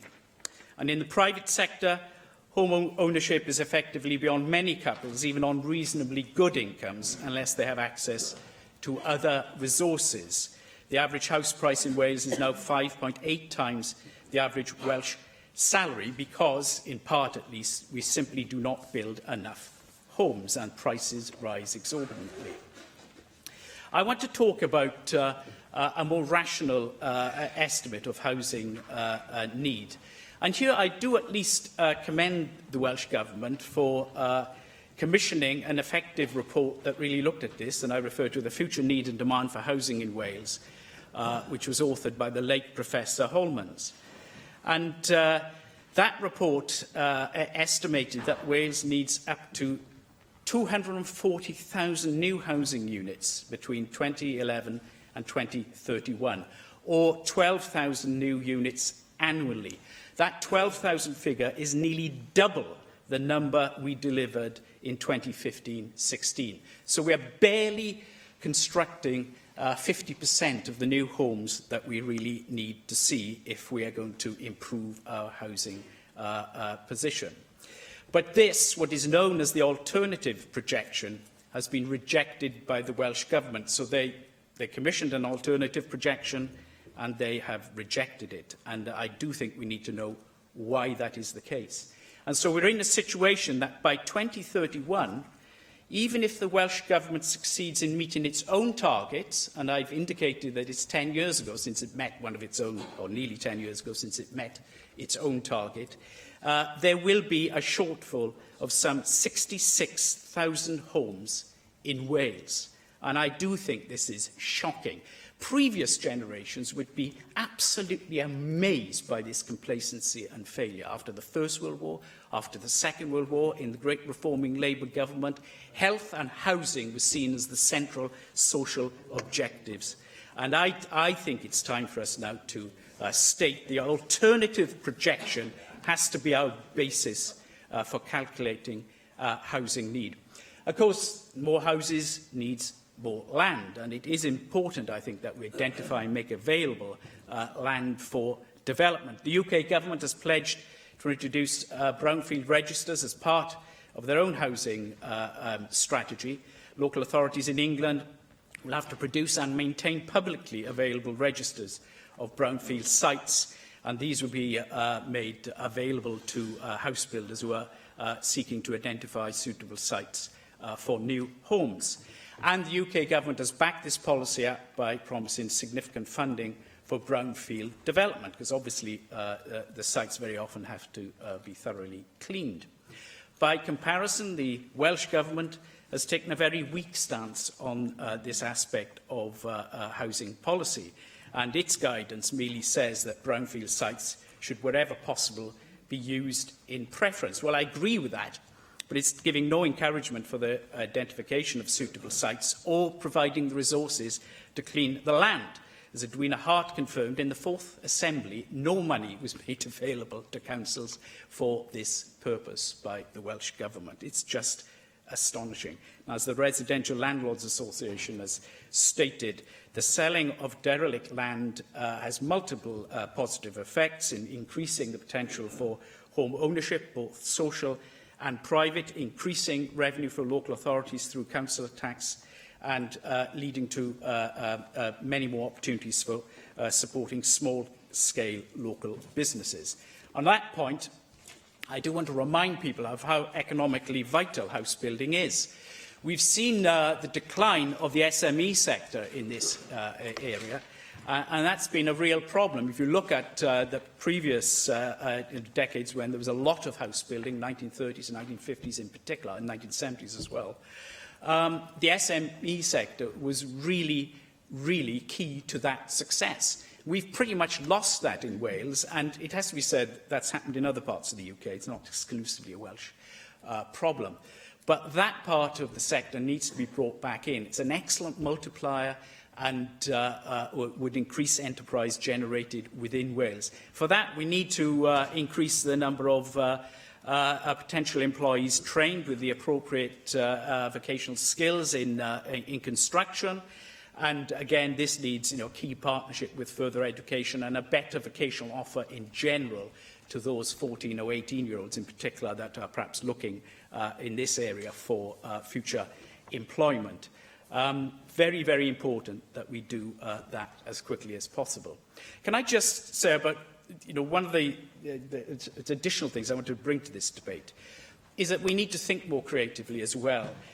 In the design of the urban environment, I think we need a bit of a revolution in making them user-friendly places and seeing the pedestrians and cyclists being much more protected, and also the recreational opportunities for people in urban spaces. But I do think we need higher density housing as an option, because providing family units is going to be a real challenge if the old model of more suburbs with semi-detached houses and gardens is going to be the way forward. And on the continent, high-density housing does not mean high-rise buildings. There are many good examples now of high-density, attractive family accommodation. For instance, in Amsterdam, the Borneo Sporenburg development in a Docklands, which looks at three-storey patio houses, which are designed in particular to be attractive spaces for young families and provide general space for occupants outside as well, with many shared facilities. And I think that would really be effective. We need really good play facilities and recreation facilities, and I refer to the Minister to the work of the London Assembly's Planning Committee in this area, and there are many other examples of family-friendly, high-density housing that could be very, very attractive as part of the solution. Can I just say, Chair, in conclusion, that we need new ambition. Housing is a basic need, and it's vital for our health and for the development rights of children in particular in appropriate family housing. By increasing vocational skills in the construction sector rapidly, we can create the conditions for a major expansion in house building. We should be aiming for a house building rate of at least 12,000 new units a year, and in some years, when capacity allows, that target should be 15,000 houses to make up for the wasted years. Our aim should be simple and ambitious: homes for all. I have selected the 4 amendments to the motion. If Amendment 1 is agreed, Amendments 2 and 3 will be deselected. I call on the Cabinet Secretary for Communities and Children to move formally Amendment 1, tabled in the name of Jane Hutt. Formally. I call on Aelodau'r to move Amendments 2, 3 and 4, tabled in the name of Green Apiorydd. Diolch yn fawr, dirprwy Llywydd, ac rwy'n symud y gwelliannau fel da chi wedi nodi. Nawr, da ni'n cyflwyno 3 gwelliant i'r cynnig mae heddiw, sydd yn adlewyrchu rhai elfennau yn y darfodaeth ar 2, sy'n tylygu rhagor o sylw. Nawr, mae'r dadleuon dros brisiau tai a'r angen i helpu prynwyr tai tro cyntaf yn codi'n aml. Mae yn gyfuniad o gyflogau isel a gwaith ansicr ansefydlog, ac felly Yn aml, nid yw atebion perthnasol i Lundain yn berthnasol i Gymru. Mae'n gwelliant cyntaf yn adlewyrchu y reality bod nifer sylweddol o bobl sydd yn y sector rhentu preifat yn debygol o aros yn rhentu am flynyddoedd lawer weithiau. Felly dylem fod yn anelu i wella safonau tai a'i gwneud yn fwy fforddiadwy i rentu yn y sector yma. Mae'n glir bod ffïoedd gosod gan asiantau yn gosod rhwystyr i deuluodd ar un cwm rhag symud cartre o fewn y sector rhentu preifat. Os ydych yn gwynebu talu ffi o rhai canoedd y bunnoedd i symud, da chi'n mynd i aros mor anigonol, anaddas a gwael ydy safon y llety presennol. Rydym fel plaid wedi cyflwyno gwelliannau i ddeddfwriaeth blaenorol i wahardd ffïoedd asiantau gosod. Ond araf iawn mae pethau'n llusgo ymlaen a galwn ar Lywodraeth Cymru i wahardd y ffïoedd gosod yma. Mae'n hael welliant yn ein cyfeirio i edrych ar beth sy'n digwydd i gartrefi newydd pan maent yn cael eu hadeiladu. Mae'r agwedd o adeiladu tai ym mhob man i gael tai fforddiadwy ddim yn gweithio yn amlwg.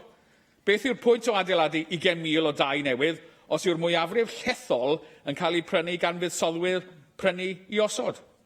Mae'n rhaid edrych ar atebion amgen. Yn hanesyddol mae buddsodwyr prynu i osod wedi gwynebu llai o rwystra na phobl a theuluoedd ifanc sy'n prynu tŷ am y tro cyntaf. Dyma un o'r resymau pan mae gyda ni y gynhedlaeth rentu. Da ni'n croesawu rhai newidiadau diweddar yng nghyfraith treth a rhagor o reoleiddio yn y sector, ond mae angen mynd yn bellach a geilw yn gwelliant ar ei Lywodraeth Cymru ar chwilio ffyrdd y gellir defnyddio'r system gynllunio ymhellach i flaenoriaethu adeiladu cartrefi ar gyfer y pobl sy'n prynu am y tro cyntaf a theuluoedd ac osgoi i ddatblygiadau newydd gael ei dominyddu'n anghymesur gan berchnogaeth prynu i osod a pherchnogaeth ailgartre. Felly at ein gwelliant olaf, da ni'n nodi bod angen isadeiledd lleol i gefnogi adeiladu tai newydd. Dibwynt ydy adeiladu tai sydd ar y wyneb yn edrych yn fforddadwy, ond heb y trafnidiaeth cyhoeddus, teithio llesol a gwasanaethau cyhoeddus eraill ar gael yn lleol. Mae ein gwelliant yn grysynu bod cynni wedi golygu nad yw buddsoddi mewn gwasanaethau cyhoeddus a chyfleusterau cymunedol wedi bod yn bosib yn aml. Yn wir, mae'r fath gyfleusterau'n crebachu ac o dan fygythiad bob man. Gall rhai cynigion ar gyfer datblygiadau tai fod yn fforddiadwy felly ar y wyneb, ond yn anghynaliadwy o ganlyniad i lymder a chynni economaidd felly.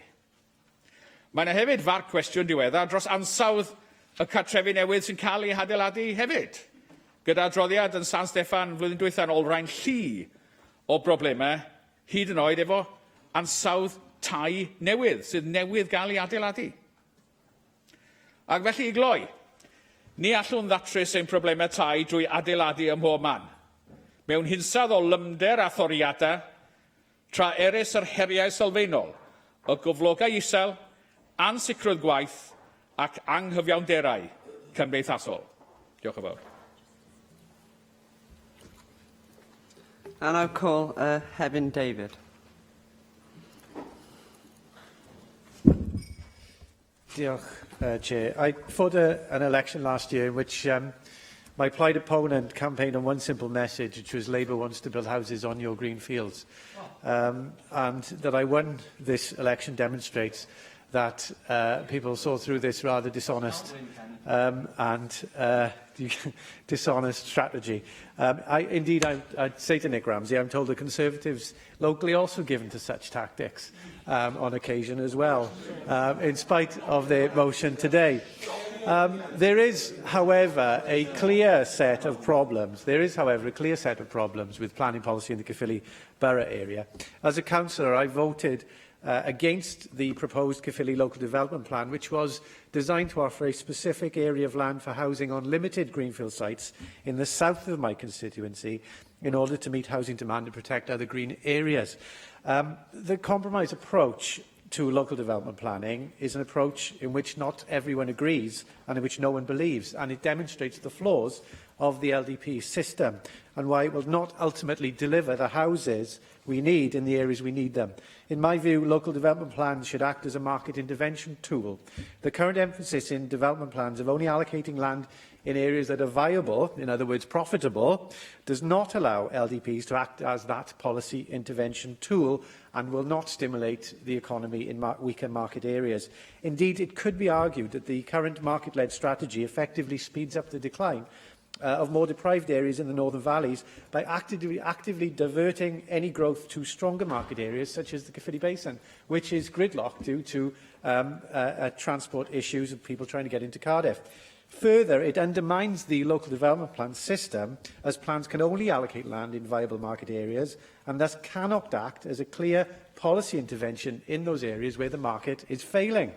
If an LDP is intervening in the market as intended, why go through the time and expense of preparing one at all? Where the market determines the location of new housing development, then it will generally not invest in weak housing market areas like the northern valleys.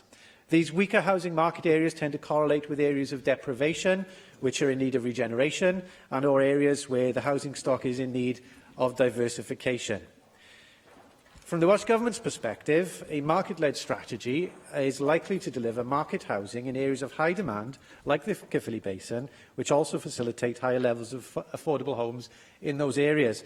And perhaps from David Melding's point of view, target met. But in some cases, this is too simplistic a view that seems purely to be based on the number of houses that need to be built and focuses too much on where there is already existing demand. From Caerphilly County Borough Council's perspective, a market-led strategy places undue pressure on the south of my constituency. It does nothing to aid the regeneration of deprived areas in the northern valleys, and it does not facilitate development in weaker market areas where viability, profitability is challenging. We therefore need a planning policy that stimulates demands in areas of challenging viability, and to make sure that the infrastructure and jobs are there to make people want to live in the areas of the northern valleys. It therefore is not just about demand.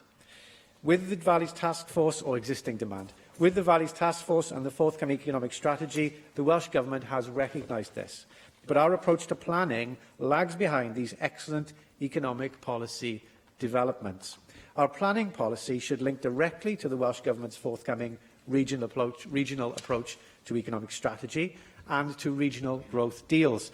The Government has introduced in the previous Assembly regional, or what they called strategic development plans, which can serve exactly that purpose, yet they are yet to be activated. I see the City deal as an opportunity to activate strategic development plans. Caerphilly County Borough has the second highest out-migration level in Wales, with over 15,000 net outbound commutes by car each day. The majority of these commutes are south to Cardiff and Newport, and anyone who travels here from Caerphilly in the morning, as I do, will know if you travel by car, then you have to really leave the house before 7 o'clock to get here at a reasonable time without spending an hour at least on the road. This trend will almost certainly increase over time as Cardiff is seeking to create many new jobs. This level of job provision, combined with the proximity of Cardiff to Caerphilly, will undoubtedly mean many more of my constituents commuting to Cardiff. I therefore welcome the measures that the Welsh Government is taking to provide further employment opportunities in areas like the Northern Valleys, and I ask that planning policy keeps up with these changes. And now call on Susie Davies. Diolch, Cadeirydd. Well, we're not building enough homes, and even if we don't agree on the figures and the targets, I think it looks like we can agree that the bludgeon of the local development plan process just hasn't been the answer. Housing in my area is becoming increasingly a byword for planning inquiry. As we've seen in Penllygau and Pontarddulais, Swansea Council is meeting its very difficult targets by earmarking land on the edge of settlements to build huge new housing estates, the type much beloved by developers for the reasons that Heaven's mentioned, and of course lenders. The spirit of Bodil Weedon is still alive and kicking. After years of underinvestment and strategic leadership from Welsh Government, councils have found themselves in a place where they have to find a record number of new homes, all in one go, rather than organising more organically in response to local growth need. And the result is the proliferation of much larger developments or accumulations of smaller ones in places where the existing infrastructure is already overwhelmed. Yeah, mine's quite long, it'll have to be very quick, yeah? Okay, I'll do my very best. Thank you for giving way. In response to that point about the failure to build houses organically over the years, so now there's a glut that needs to be built, would you accept the failure of Conservative governments in the 80s to replace those houses that were sold off to council tenants, quite rightly, but then alternative wasn't built to make up for that? Well, of course, you know that Conservative policy isn't that anymore, and we are talking about a period of 30 years, which is 2 generations in terms of house building. I don't think it's fair now to pin the blame on the Conservative government of a time when I was in school, and I'm now old enough to have a saga holiday. I'd say that the cost of these the cost of these new developments in the poorer places, in the places where perhaps they're not best situated, also has an element of outstripping the developer's desired profit margin. So things like Section 106 agreements and the new infrastructure levy actually don't meet the overall costs of changes to infrastructure that are needed in these difficult to develop places. And you know that, I mean, if you've been leafleting, you know the kind of place I mean. There's nothing wrong with the houses. They're usually a good mixture of types of stock as well. But they're often very, very low in social amenities because the presumption is that you have a car. They're remotely located, irresponsive to observations put forward about lack of doctor's surgeries or those huge traffic queues for people going to work or school. And development of this kind will always meet pushback, not from NIMBYs, but from people with kind of genuine concerns about infrastructure, and from those that we were speaking about only just yesterday, actually, people whose whole identity is tied up in their sense of landscape. It's nearly always confrontational between planner and community and not infrequently divisive. And from my perspective, despite being of mixed stock, there's no demonstrable thought given to how an estate may meet the differing needs of an individual family over time. Things like the adaptability of each type of property, the layout, how accessible are the main rooms to someone who might develop mobility problems? Is there enough space at ground level for an extension, for example? Are there properties on the development? Yes, okay. Yes, on Monday I opened a development of 24 homes on a brownfield site which had been abandoned for years. Do you not think that more of those sort of small-scale developments as part of existing communities are part of the way forward, rather than massive developments plonked in the middle of nowhere with no transport connections? Yes, with extra yes, Jenny, I absolutely do agree with that. But this issue of adaptability of properties, I think, is something we do definitely need to take seriously, because so often on these estates you'll find that, particularly these big ones, that the older people's property, if I can call them that, but people who want to downsize and may have some mobility problems, tend to be tucked away on the grounds of it's nice and quiet, in places where people don't necessarily see them, where isolation can develop unobserved, where there's no social space, where young children will never see and come to know the older people on their estates. Questions like, is there sufficient parking for care workers to visit, for example? Is there an accessible bus service to the nearest surgery? The answer to those questions is quite often no. These are more densely populated than the estates of the 60s and 70s with which I'm familiar, yet without the level of public transport or other amenities. The sad thing is, these estates still don't even meet demand.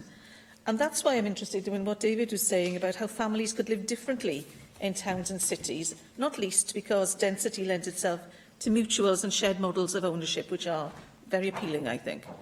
High-density urban living is not an argument for depopulate rural Wales. It's not a notion that will necessarily transfer well to the countryside, although rural towns may have something to take from this. And I'm thinking of Aberystwyth, where there's now a provision gap between those rundown HMOs deserted by students and the city living style flats with their rent which is double that of those of a house out in the hinterland villages. I appreciate I'm running out of time, Chair. The Cabinet Secretary knows my views on redeveloping HMOs into proper family homes, so I hope he'll bear that in mind. But also perhaps to consider using Help to Buy for refurbishment of homes, which allows our small construction companies, only 1 in 5 of our houses are built by small builders, they're built by big conglomerates normally, by using Help to Buy to refurbish houses in the centre of towns, I think is a small contribution towards solving the housing problem. Sorry, I hope that's okay. Thank you. Dawn Bowden.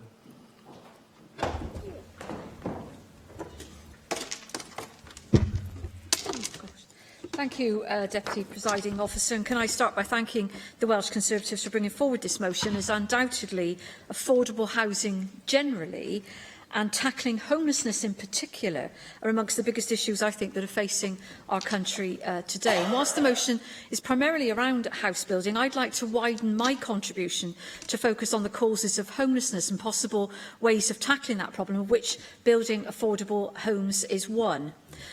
Within that, like others, I clearly welcome the commitment from the Welsh Government to build 20,000 new affordable homes by the end of this Assembly, a commitment which I know remains resolute. And contrast that, if you will, to the Tories in England, and their flagship pledge at the time of the launch of their manifesto was that they would build a new generation of social housing. But within weeks, we witnessed yet another Theresa May weak and wobbly U-turn, with her housing minister admitting that planned homes would actually be of the significantly less affordable type. Ironic then in terms of this motion? Well, possibly, but that's not the real irony as far as I'm concerned. When we hear Conservative members speaking in this chamber about housing and its problems around problems of homelessness, I wonder when they're going to have the honesty to acknowledge that their Westminster Government's austerity measures are a key factor in exacerbating the problems of homelessness in Wales and across the whole of the UK, as incidentally is the legacy of Thatcher's government's right to buy policy, which Lee Waters referred to, which decimated social housing stock across the whole of the UK and from which 30 years ago or not, we have still not recovered.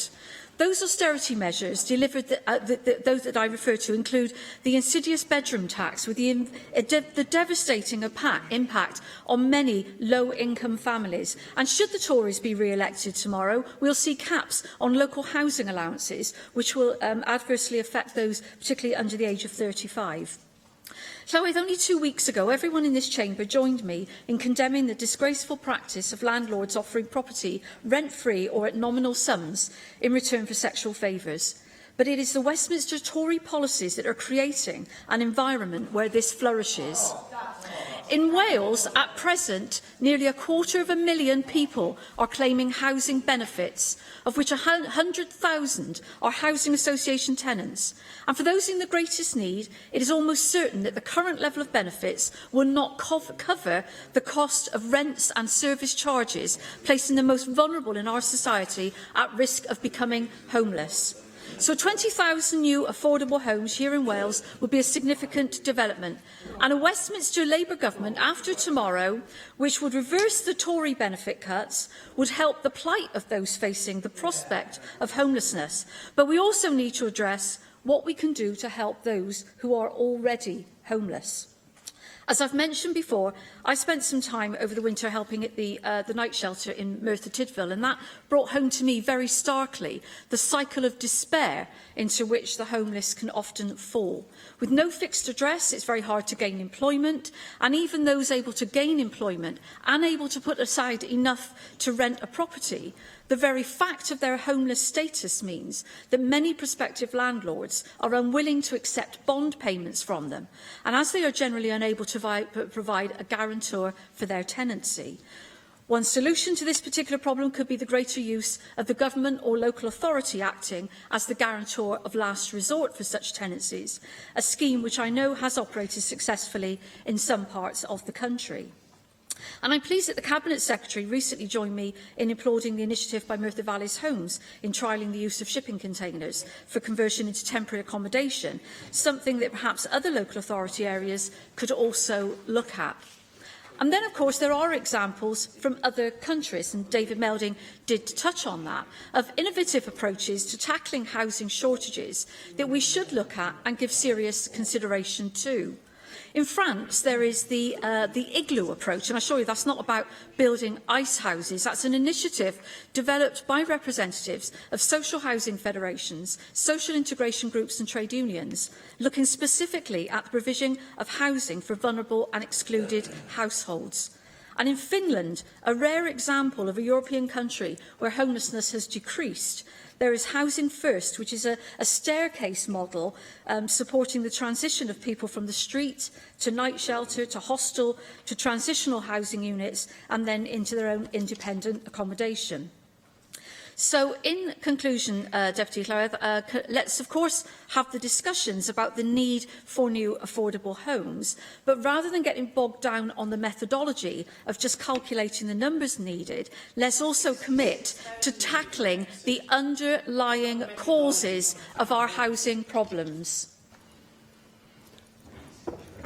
Andrew R.T. Davis. Thank you, Chair, and I welcome the opportunity to contribute in this debate. I could spend my whole contribution trying to take apart the member for Merthyr's various accusations. I do think the one accusation is beneath her, in fairness, to try and level the accusations she put to the Conservatives that the reason people sell their bodies for housing is because of Conservative policies. I do think that is something that I hope she will reflect on and maybe come to a more considered point of view. It is a fact, as David Melding, when he was opening his remarks, said that a whole market solution is what is required, because actually, if you look at housing in isolation in one part of it, you will never solve the overall dynamics in the housing market, which is we haven't got enough houses, full stop. That is the simple equation. And as David pointed out, if we carry on the current trajectory and you actually do hit your targets, and there's not much evidence that you are hitting targets, that we're going to be 66,000 houses short by the year 2030, I think I heard you correct, 31 as such then. And that's just on a Wales basis. That's a huge deficit in the market. And ultimately, for first-time buyers, for retirees and those in the middle, that's going to create a huge pressure on price and make it more unaffordable for people to actually get onto the housing ladder and their stake in society, whether that be in the rented sector or in the purchase sector. And hopefully we can all agree with that. And what is disappointing is the current approach of the Welsh Government. I know that since May of last year, we've had the EU referendum, we've had the local government elections, we're now tomorrow going to have the general election, but actually this government is in its infancy, if you like. It should be blazing a trail with bright new ideas coming forward to answer one of the great challenges that we as a society do face. How are we going to provide that mixed housing solution? And I can see the Cabinet Secretary talking, we are. The evidence is not there, Cabinet Secretary. It clearly is not there, and especially when you look at the issues that people are finding in any community the length and breadth of Wales, of not being able to secure that roof over their head, that opportunity to have their stake in society. And I hope that the Cabinet Secretary will... I'll take the intervention in a minute, Jenny. I hope the Cabinet Secretary, in his contribution today, will talk, because it has been brought forward about the spatial planning that was brought forward by the then Minister Andrew Davies, that I think now has moved into the National Development Framework, how that is developing to look at planning on a regional basis, because it is fair to say that sometimes councils are very parochial in the way they look at trying to meet the overall demand of what we as a country, we as a society need. I'll take the intervention. Thank you very much.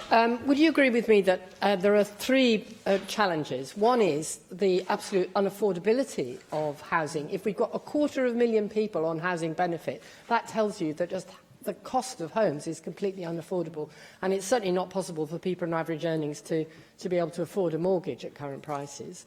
Number two, we need to ensure that we've got a release of brownfield sites. All public bodies and some private bodies are sitting on land which they could be releasing for housing. And number three, we need to get the financiers to release the money for the imaginative schemes, particularly carbon-neutral schemes, which are readily made in Wales and available and tried and tested, and which I'm sure people want to live in if it's going to cut their energy bills massively by having these warm homes. I wouldn't disagree with much of what you just said there, to be honest with you, and it goes back to the point that I've been making. It is a supply and demand situation that we face, and hence that's why I'd hope the Cabinet Secretary will use his opportunity today, when I've talked about the National Development Framework, that I believe is quite central to the way the government is going to drive some of the bigger schemes regionally that could unleash considerable amounts of money to develop infrastructure projects, such as transport infrastructure projects, co-sponsor the Metro scheme here in South Wales in particular. I think I'm correct in saying that, and I'm looking for clarification from the Cabinet Secretary, because obviously that 106 levying of monies out to developments is well understood locally, and with the current constraints on public finances, we know the public purse just hasn't got the money to develop a lot of these infrastructure opportunities. And it is a fact that when I go around my own area, South Wales Central, and that has been very contentious about house building, especially in the Cardiff area, that actually most people get that we need more houses. What they vehemently opposed to is large developments built without the solutions being put in place in the first place. You know, the transport infrastructure, the GP surgeries, the education. And if people can have confidence that those solutions are there, by and large, they are accepting that there's a need for housing. And I should have declared an interest here, because I've got 4 not young children, they're in their teens now, going into their 20s, and in a couple of years' time, they are going to be looking to get their foot on the property ladder as well. And I'm sure many members in this chamber are in the same situation. And you do look at the pricing of housing at the moment, and the way that people are going to be able to afford it going forward, and there is a disconnect with the way that people can afford to get their stake in society. Because from a Conservative point of view, that's how I see housing. It's a stake in society, it's your stake in the community, and we want to make sure that we can unlock that door of opportunity. And as David said in his opening remarks, it is also a massive driver of training potential, economic development and regeneration. And so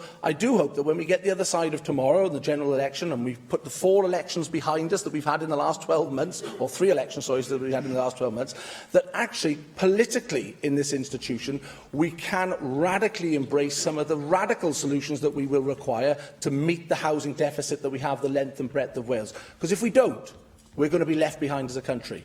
And with the development of metro mayors across the border, which are developing huge infrastructure projects and regeneration opportunities based around housing developments, then those big multinationals, whether we like them or not, are going to take their investment, on the eastern side of Offa's-Dyke and won't come into the western side of Offa's-Dyke. And that will be a missed opportunity, not just for this government, but for the people of Wales. Gareth Bennett. Thank you, Chair, and thanks to the Conservatives for bringing today's debate on a very important issue of affordable housing, and in particular affordable housing for young people. There are a variety of different ways in which we can take measures to help young people onto the housing ladder, some of which have been tried by the government here in Cardiff Bay, but problems persist. The major problem, which has been identified by other speakers today, is house price inflation outstripping wage increases. So house prices, even in the South Wales valleys, which a few years ago were known for relatively low prices, are now beyond the reach of many young people. The average new build in the Rhondda and Cynon valleys seems to be about £160,000 currently. Average wages for young people are probably between about £15,000, which is roughly the minimum wage level, and £20,000. So, as was identified just now, I think Jenny mentioned it as well, the massive problem is getting from those wage levels onto the kind of money that's needed to get on the housing ladder.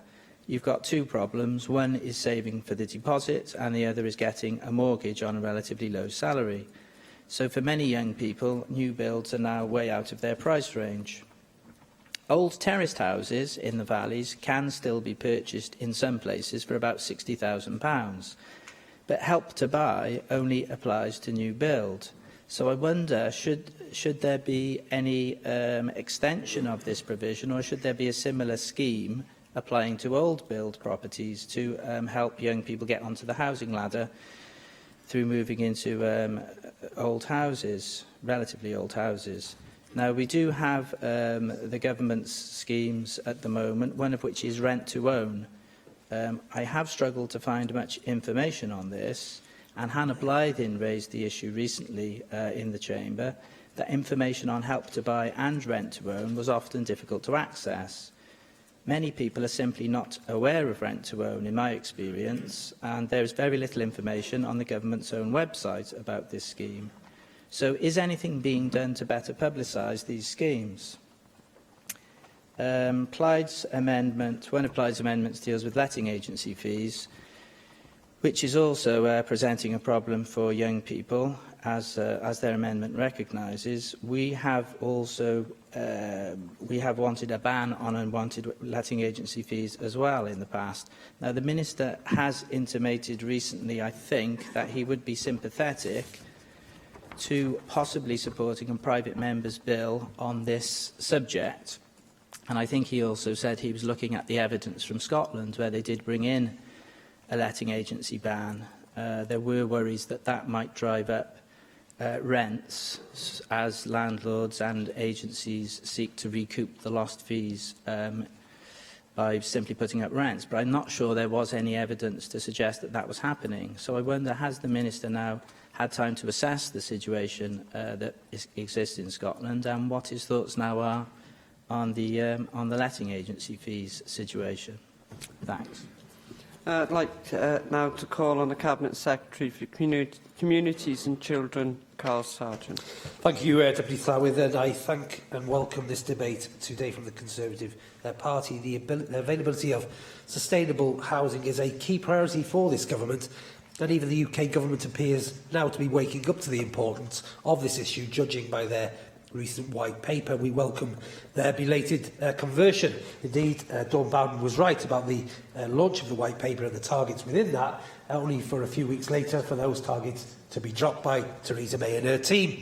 We recognise the challenges that exist in the Welsh housing sector, Llawydd. Based on the principal projection of need in the Holman's report, Wales has, with 5,300 market housing completions a year over the last 2 years, achieved the numbers identified in that sector, and we will work to increase that still further. Now, I listened very carefully to David Melding's contribution, and again very eloquently delivered, but he does live in his own housing bubble, it appears, with his numbers that he chooses to bring to this chamber. Indeed, Donald Trump would be proud of this fake news style numbers that the member used. Let me share with the members in the chamber the real situation of housing, and particularly under the Conservative administration. House building under the Tories has fallen to its lowest peacetime level since the 1920s. I know they don't like talking about the 80s or the 70s, but let's give some numbers here. An analysis of house building going back more than a century shows that recent Conservative rule under Cameron and May has seen the lowest average house build since Stanley Baldwin, your friends again, in Downing Street in 1923. Official statistics, not mine. This was from the House of Commons Library. An average of 127,000 homes a year have been built in England and Wales since the Tories took office in 2010. They're all gabbling, they don't like it. The facts are the facts. This is the lowest level of any government since 1923 that's delivered anything. The target for the housing build was dropped by the UK government under the flagship policy. I'm more than happy to give way to the members. I do thank the Minister for putting on record that we do not build enough houses in the United Kingdom. He's right on that, and I've heard his reflections on past Conservative governments. In the current Conservative manifesto, there's a commitment to build 1.5 million homes between now and 2022. That would mean 75,000 more homes in Wales in that same period. You will build less than half that. Do you think your response is adequate? Why would we start believing you now, when we've seen Theresa May turn on her policies year on year? The facts are, since 1923, you are lower in this term of government than any other government, Labour or Conservative. You've got not a leg to stand on. I acknowledge more needs to be done, Llawydd, to meet the needs for social housing, and I am committed to doing all we can to achieve this, whilst government interventions cannot solely be responsible for delivering every homes in Wales either. But we are investing records levels of funding in this term of government, £1.3 billion to support the housing sector across 10 years. I am proud of the record in supporting both social and market housing. In the last term of government, we set a target of 10,000 affordable homes, and we were able to deliver 11,500. I think, Andrew, in your contribution, you failed to recognise that we exceeded the targets that we'd set in our last term of government. And in this term of government, we set a target of delivering 20,000 affordable homes, including 6,000 through Help to Buy. And the inclusion of the Help to Buy reflects the success of the scheme and the importance we're placing on helping those who many made reference to wish to become homeowners, as well as those who require social housing. Amongst those who wish to become homeowners, we know there are people who aspire to own their own home but cannot save the deposit, while often paying high rates in the private sector. And officials are in the process of developing a scheme, rent to own, and that's why the member won't find anything online, because we haven't launched the scheme yet, but we will be over these next coming months, which will help people achieve home ownership without any deposit, provided they can afford the market rent. We rely on our partners in local authorities, housing associations and in private sector to construct the homes we need in Wales, and we all need to listen to and act on some of the issues they face in seeking to build more homes. Government, Assembly members, local councillors, house builders must be willing to work together to address the barriers to house building. I was particularly interested in the contributions of the Conservative members. I mean, half the millionaires on the front row, Llywydd, have written to me complaining about housing developments in the past. So, 1 minute they want housing, and next minute they don't want housing. So, I don't know what particularly... I'm more than happy to take it. I've got time. That's the millionaires, then. OK, I will withdraw that. Half the millionaires that aren't on the front row have written to me in terms of not applying new homes. I'm not in the front row. Llywydd, I'm particularly keen to see SMEs, house builders enter and re-enter the housing building sector. And the number of new homes being built in the UK by SMEs has fallen from around 2/3 in the late 80s to more than a quarter now. I plan to make a further announcement in the near future on how we can strengthen our support for SMEs. So, as I mentioned earlier, I want to see a step change in how housing is delivered. I believe there is an opportunity to adopt a new approach to design and delivery. That's why I launched a £20 million innovative housing programme to specifically support alternative and new approaches to building houses, which will help the need of the challenges that Jenny Rathbone has raised with me on many occasions. Alternative modern methods of construction give us the opportunity to bring people into the housing industry with a different skill set, and new design and delivery can help broaden the labour workforce for who can contribute to home building. Will the Minister take an intervention? Could you explain why it is that in this country house builders generally are so averse to timber-framed housing when they are commonplace in the United States, Canada and in Scandinavia? What is it that... Is it the financiers, or is it the house builders who are too conservative and only want to build the less than adequate housing they're currently building? I think there's a little bit of both between home builders, developers and the general public. It's about acceptance of an opportunity to build and construct other methods of construction. That's why the Innovation Fund, and I've started that. I'll be making some announcements very soon on new opportunities. I'm sure the member will be delighted when she hears some of those proposals that will be coming forward.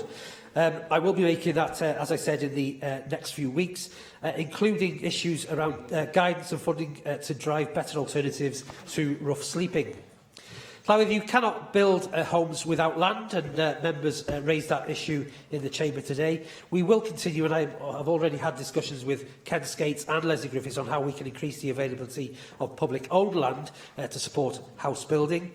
We are in the process of legislating to end the right to buy and right to acquire. Unlike the UK government, we believe this is the only way to protect the social housing stock from further reduction, and while giving councils and housing associations the confidence to build new homes for many people, social housing represents their only chance of a home, and we're determined to ensure its continued and increased availability. We have a strong track record of bringing empty homes back into market, over 7,500 in the last term of government. Local authorities have a range of powers available to them to accelerate this.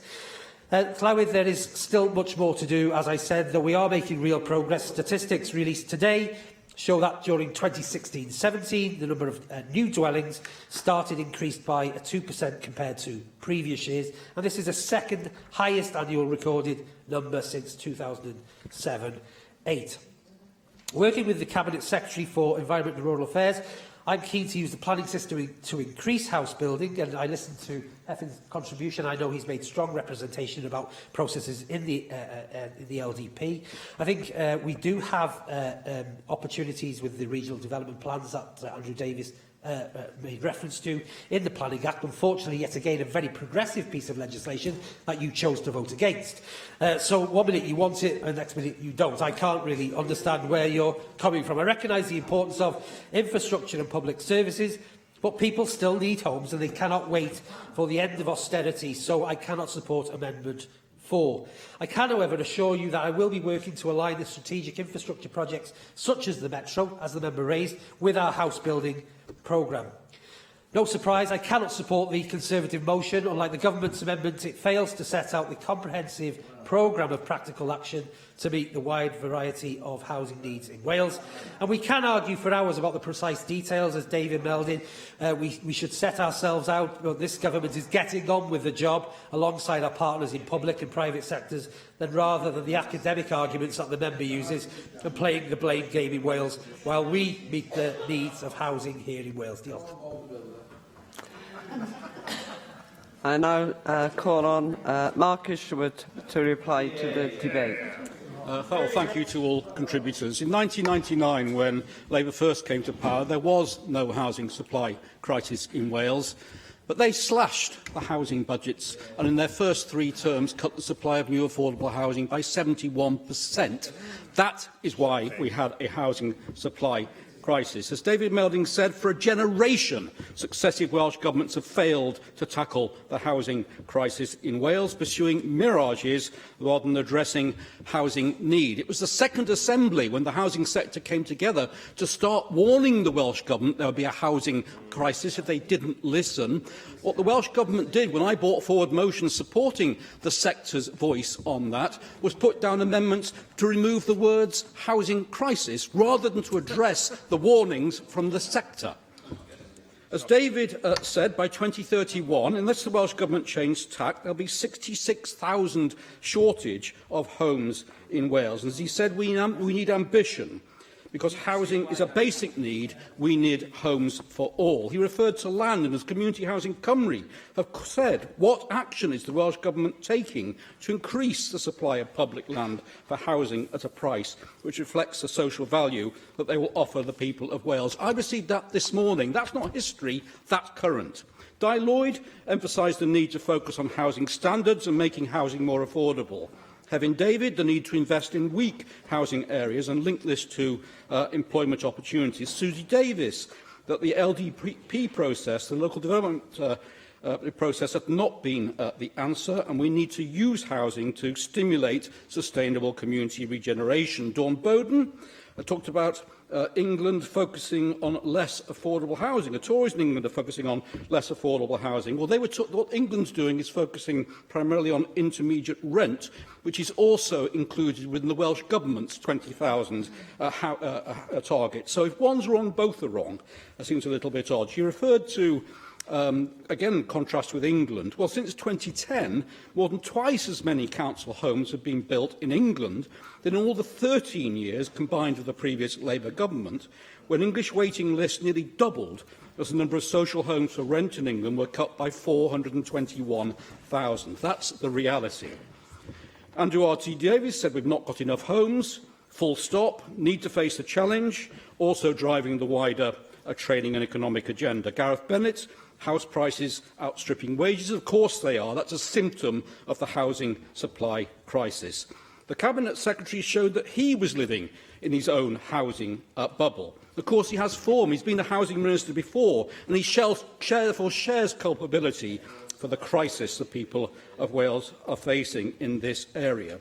He said housing building in England had fallen under the Tories to its lowest level since the 1990s.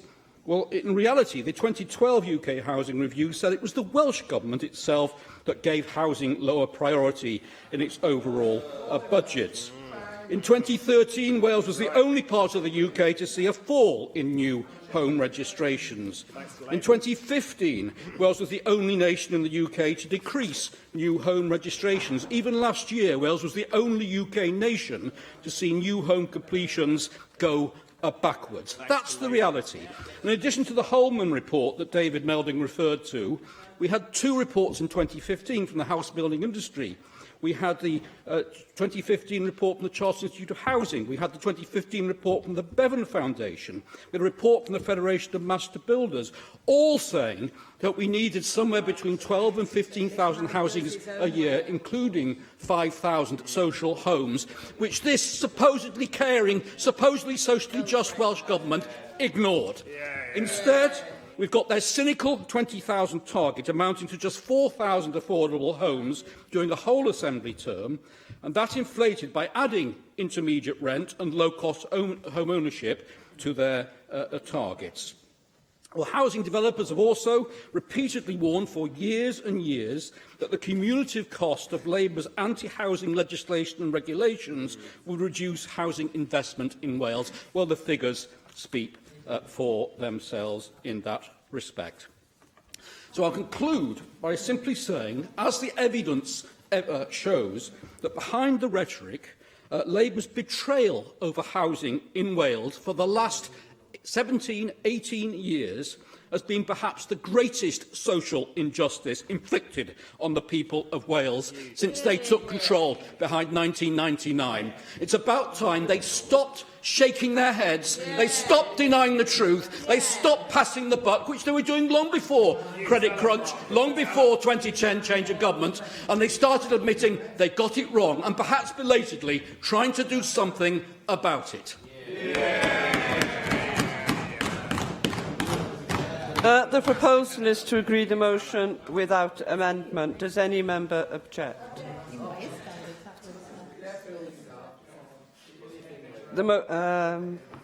I will defer voting under this item until voting time. Looks like I'm going on, doesn't it? So I move on now to item 6, Plaid Cymru debate, the agricultural industry and Brexit, and I call on Simon Thomas to move the motion. Thank you, Chair, and I do move the motion in the name of Plaid Cymru, and remind ourselves that tomorrow we will be making a very significant decision, all of us, as to how we are going to negotiate a way to leave the European Union, protecting Wales's interests. And the focus of this afternoon's debate is on how we do that, looking after agriculture and our rural economies in Wales. Because of all of Wales's industries, agriculture faces the most uncertainty following the decision to leave the European Union. And without the right trade agreement in place, the right regulatory framework and the right support, the consequences for all our agricultural industry and the wider rural economy will be disastrous. We are only using about 5% of our red meat here in Wales. About 93% of our meat is exported to the EU. That does include the rest of the UK. But it is important that any trade agreement negotiated by the UK government will preserve and ensure the continuation of our grassland and upland sheep meat and beef rearing and dairy regimes. A trade agreement, for example, with New Zealand, could result in the transposing of the entirety of the current New Zealand lamb quota for imports to the UK after it has exited the EU. That could amount to 250,000 tonnes of lamb currently dispersed across the whole of the EU, coming directly to the UK. According to Hubby Key Cymru, a scenario where the UK trade with the EU under the WTO rules, the no-deal scenario, could mean tariffs of 84% on cattle carcasses, 46% on lamb carcasses and 61% on cuts of lamb. Therefore, no deal would be a bad deal for Welsh agriculture and Welsh rural communities. Now, the Conservatives called this election on the basis of it being a Brexit general election, and yet they have said nothing about what a good deal for Welsh agriculture would be, what they intend to do, what they intend to negotiate, or indeed the period of time in which they tend to achieve that aim. The Conservative amendments today are somewhat premature, as of course there will be a change of government on Thursday. But even if there weren't to be a change of government, they've already been undermined by their own Prime Minister, coming to North Wales yesterday and saying there will be no promise of further support for agriculture in Wales beyond 2020, even though the amendments today from the Welsh Conservative Group talk about the whole of the next Parliament. They've been undermined by their own Prime Minister, so we will not be supporting their amendments. I also think it's very important that we seek the opportunity to really make Welsh agriculture the cutting edge and the future of the way we produce food, not just in Wales, but in the United Kingdom. We have a mostly grassland and upland agricultural industry, 80% of which is termed a less favourable area. Last night in the Assembly, we hosted the Science at the Assembly event, which focused on microbial resistance and antimicrobial resistance, very important for agriculture and human health.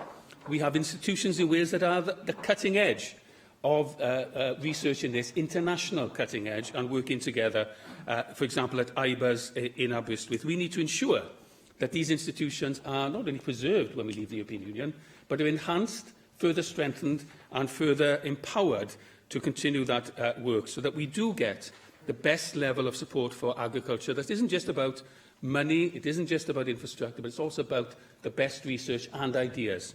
Because the purpose of Welsh agriculture is to produce high-quality food and drink underpinned by high animal health and welfare and environmental standards. On the question of quality, I have no doubt that Welsh farmers can compete with anyone anywhere else in the world. But of course, that does involve a certain cost.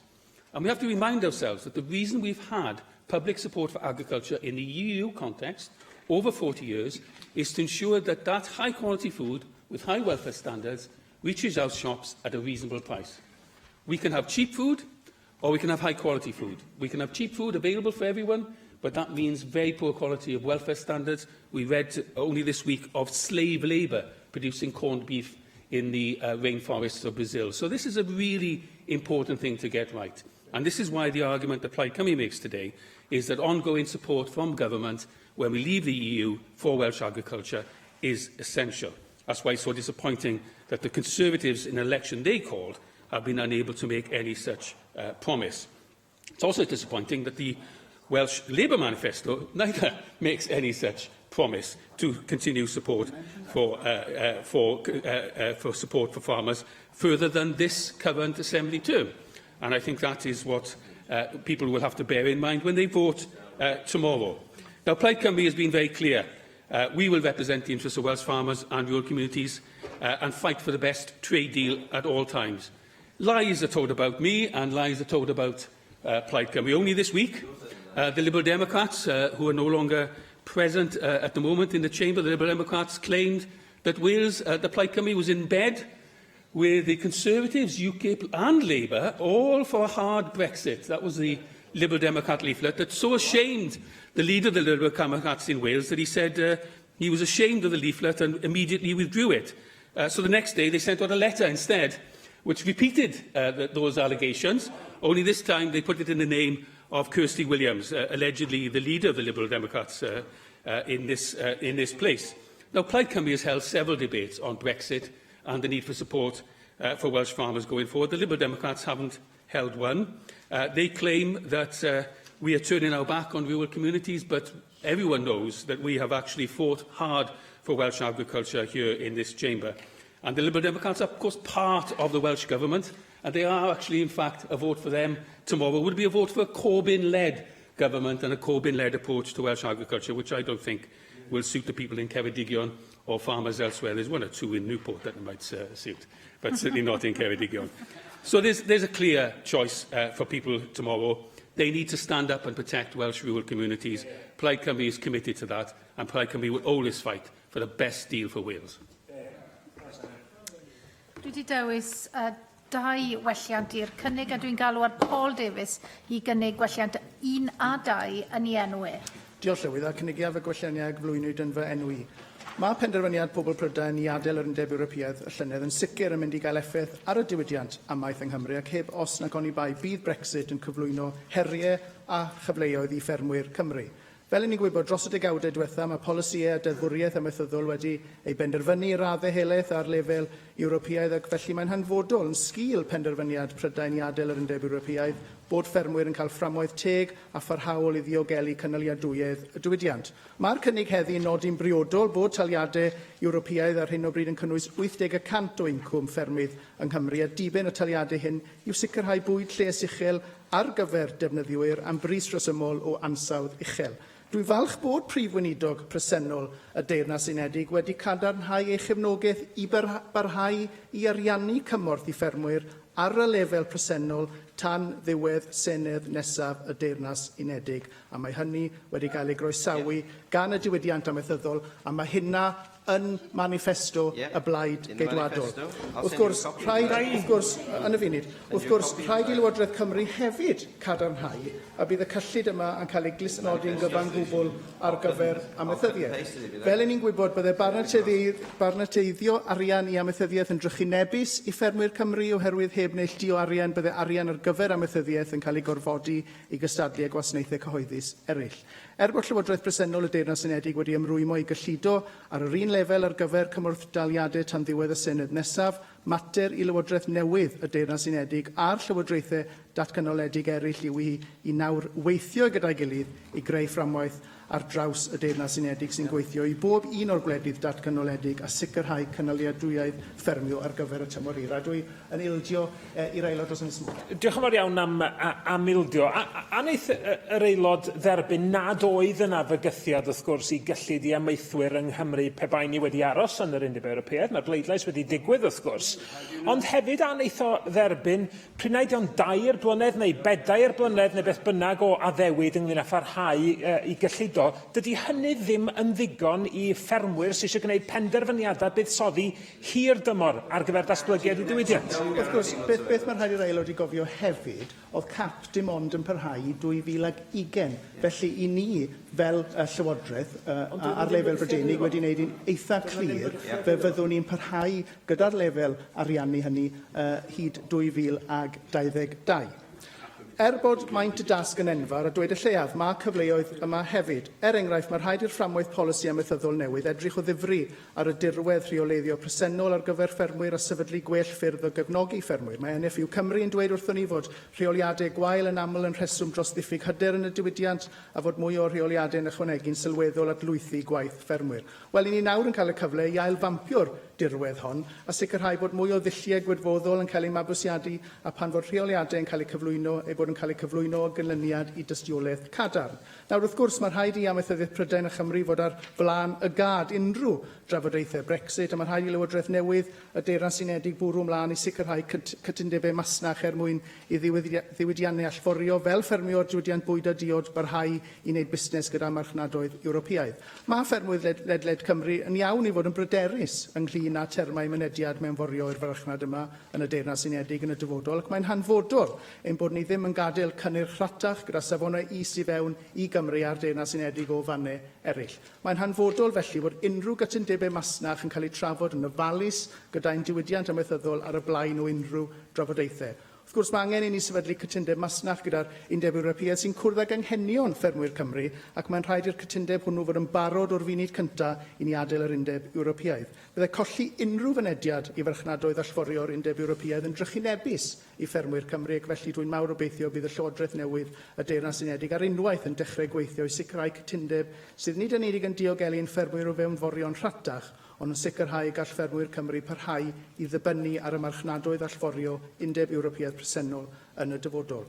Wrth gwrs, dyw cynaliadwyedd ffermio yng Nghymru ddim yn wylo Llywodraeth nesaf y Deyrnas Unedig yn unig. Yn wir, mae Llywodraeth Cymru yn parhau i fod ar rôl bwysig iawn i'w chwarae i warchod ffermwyr Cymru. Rhaid i Lywodraeth Cymru wneud popeth yn ei gallu gryfhau'r diwydiant amaeth yng Nghymru. Mae hynny'n golygu mynd i'r afel a rhai o'r materion hir sefydlog y mae ffermwyr Cymru neu wynebu fel bod ddim unrhyw fygythiadau yn trafodaethau masnach. Enghraifft, mae Undeb Amaethwyr Cymru yn iawn i dynnu sylw at y mater o TB mewn gwartheg a wneud i'n gwbl glir, oni bai bod camau brys a rhagweithiol yn cael eu cymryd i reoli ffynhonnell yr haint mewn gwartheg a bywyd gwell, galle fod yna risg i drafodaethau ac unrhyw ddel masnachol yn y dyfodol. Mae'r rhain yn faterion sydd bellach angen i Lywodraeth Cymru fynd ati i fynd i'r afel â nhw, a fel bod y trafodaethau'n datblygu bod ymdrechion i gael y del gorau posib ar gyfer y diwydiannau cu coch a llaeth Cymru ddim yn cael ei rhoi mewn perygl. Felly, gloi Llywydd, I'm ail-adrodd unwaith eto pa mor bwysig yw i ddiogelu cynaliadwyedd y diwydiant ffermio yng Nghymru yn y tymor hir oherwydd mae ein hunaniaeth ddiwylliannol,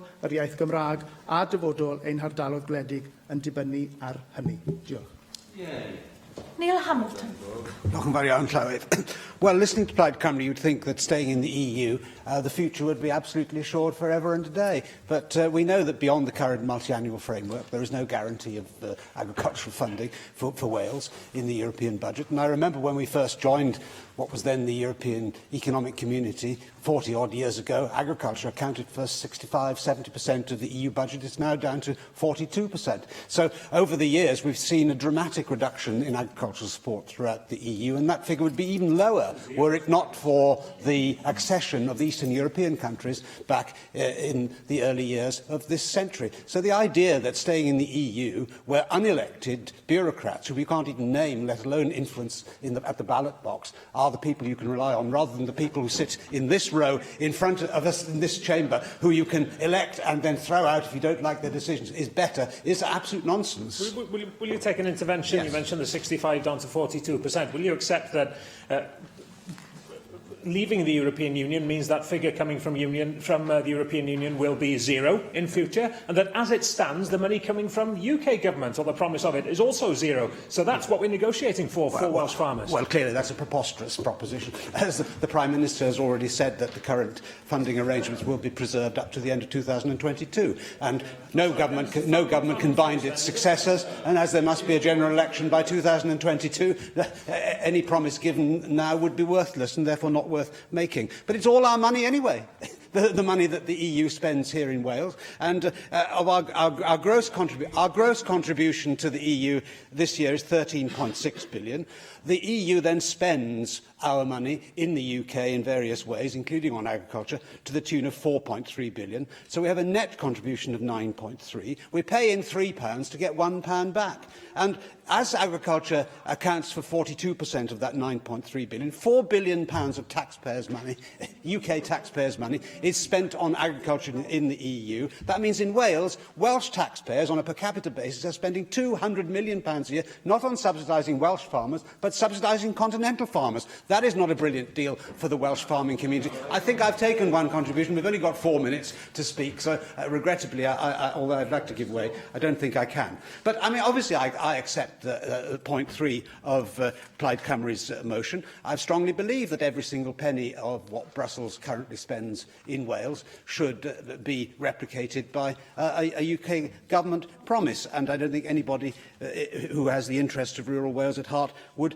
disagree with that. And of course, who wants an irresponsible trade deal with anybody?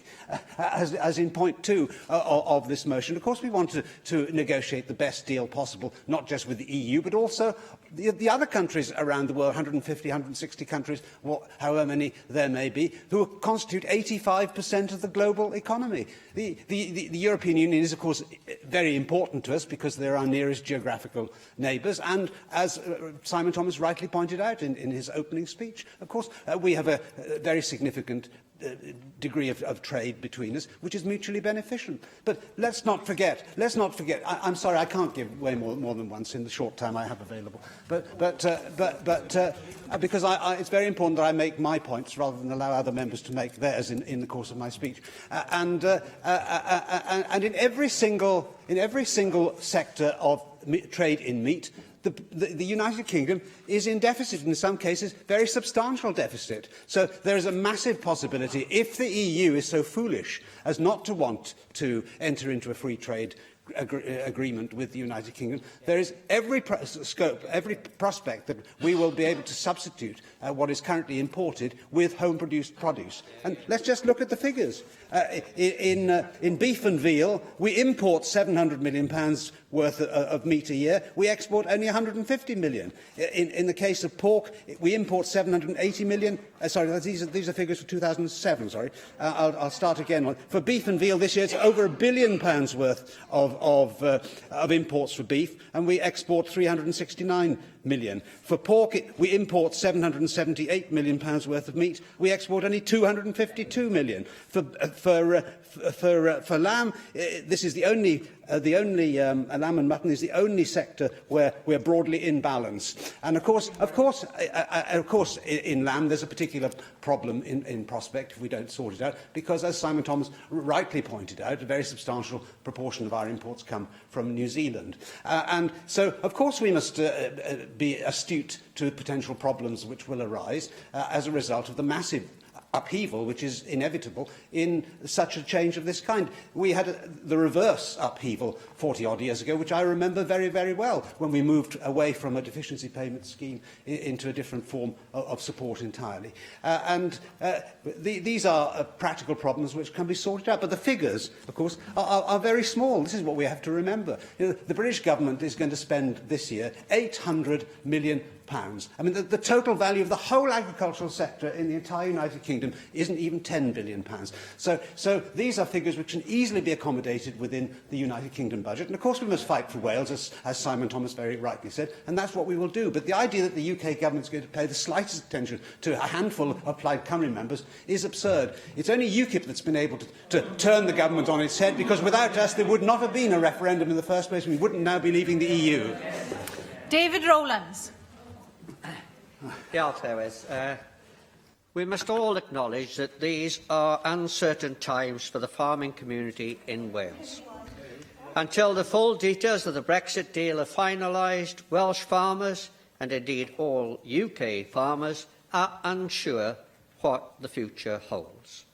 The truth of the matter, however, is that if the UK government makes the right decisions, British farmers should be far better off than they were under the Common Agricultural Policy. Even a cursory glance at what the CAP policy has done for British and Welsh farmers will confirm it has in fact done very little to help the Welsh farming fraternity. Indeed, it could be argued that all it has achieved is to make Welsh farmers almost entirely dependent on ever-decreasing European farm subsidies. Most farmers in Wales fall into the small farms category. A very large percentage of them are hill farmers, who are now amongst the poorest in the whole of Europe. Average wages are said to be around £12,000 per annum for many of these farms.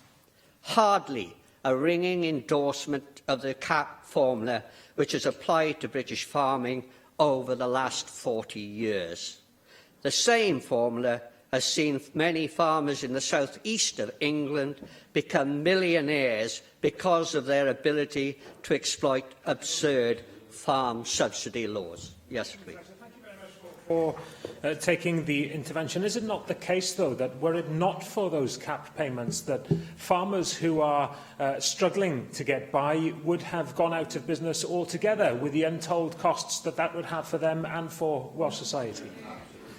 Well, no, I have to disagree with you. What the Welsh farming industry should be asking itself is not what is going to happen post-Brexit, but what would have happened if we had not had Brexit.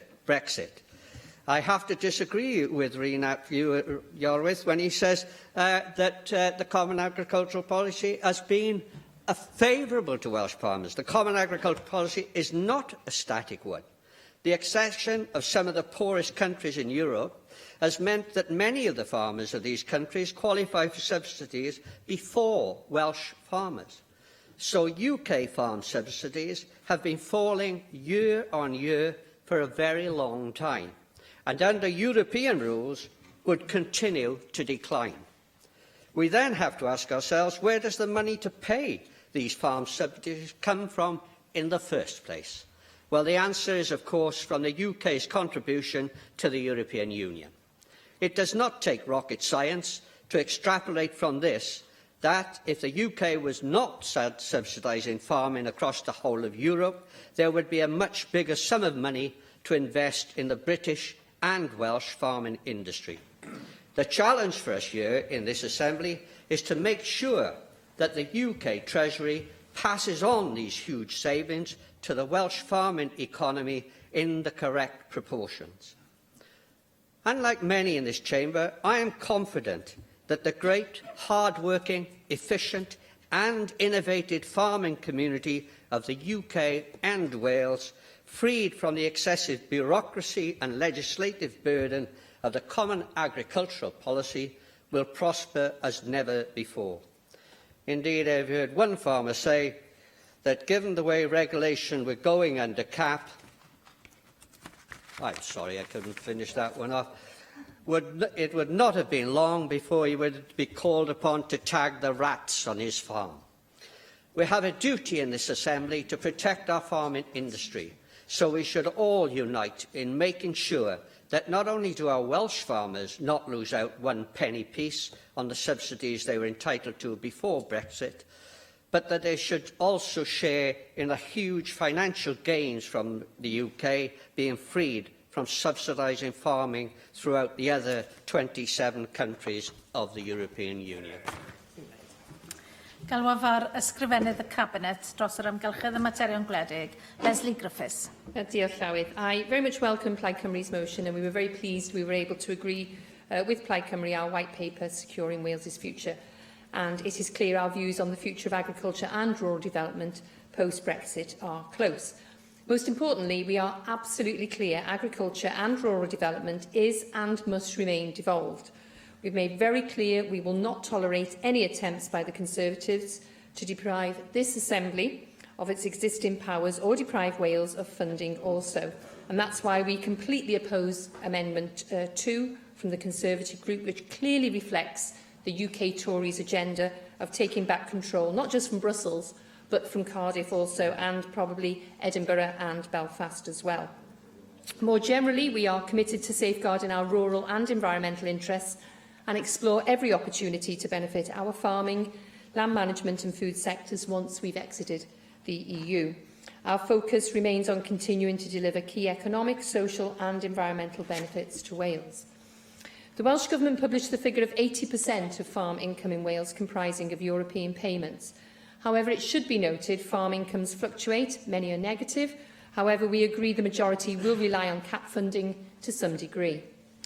Following the decision for the UK to leave the EU, I quickly established a roundtable group with stakeholders across my portfolio to discuss the implication arising from the referendum vote. And the work of the roundtable has added significant value as it's enabled a cross-sectoral approach to be taken, enabling us to consider the issues in an integrated way, for example, on all parts of the supply chain. The farming unions and other stakeholders have been warmly appreciative of this approach. And the process has underlined the strength of the links between areas like agriculture, communities and the wider environment. It's also a real strength for Wales' input and potential influence on the process to have stakeholders actively engaged and collaborating to secure the most beneficial path for Wales as possible.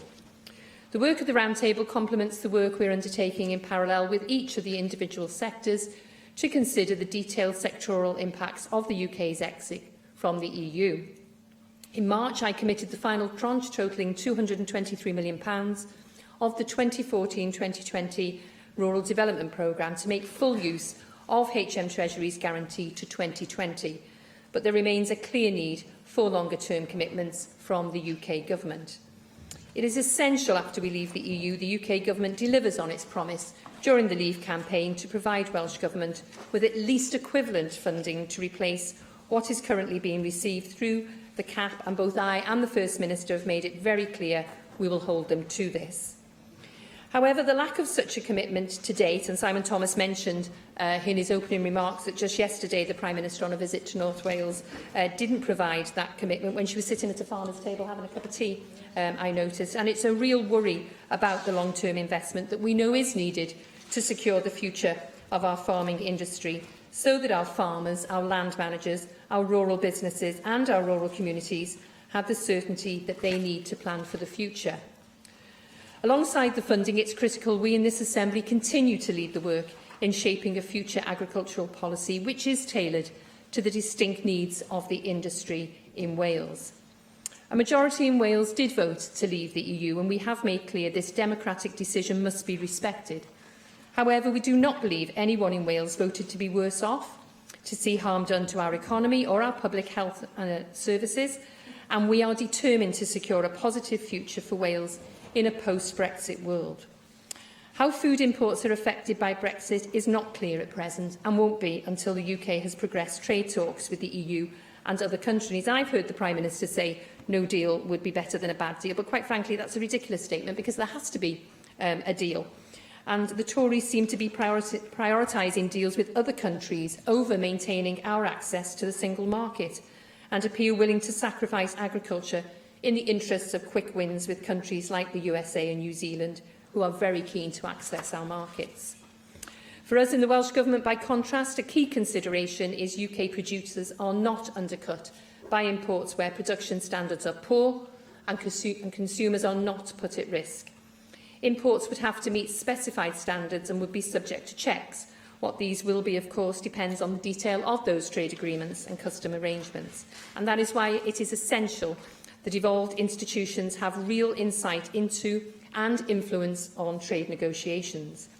Given the implications on Welsh farmers and rural communities, it's essential devolved administrations play a full part in discussions, not only to ensure the UK negotiating position fully reflects the UK context, but also to agree collectively the arrangements which will be in place on a UK basis following the departure from the EU, which includes trade deals.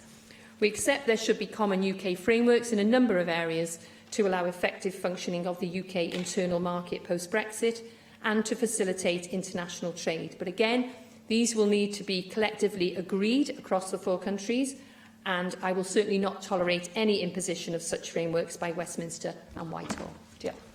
Galwafar Simon Thomas I ymateb i'r ddadl.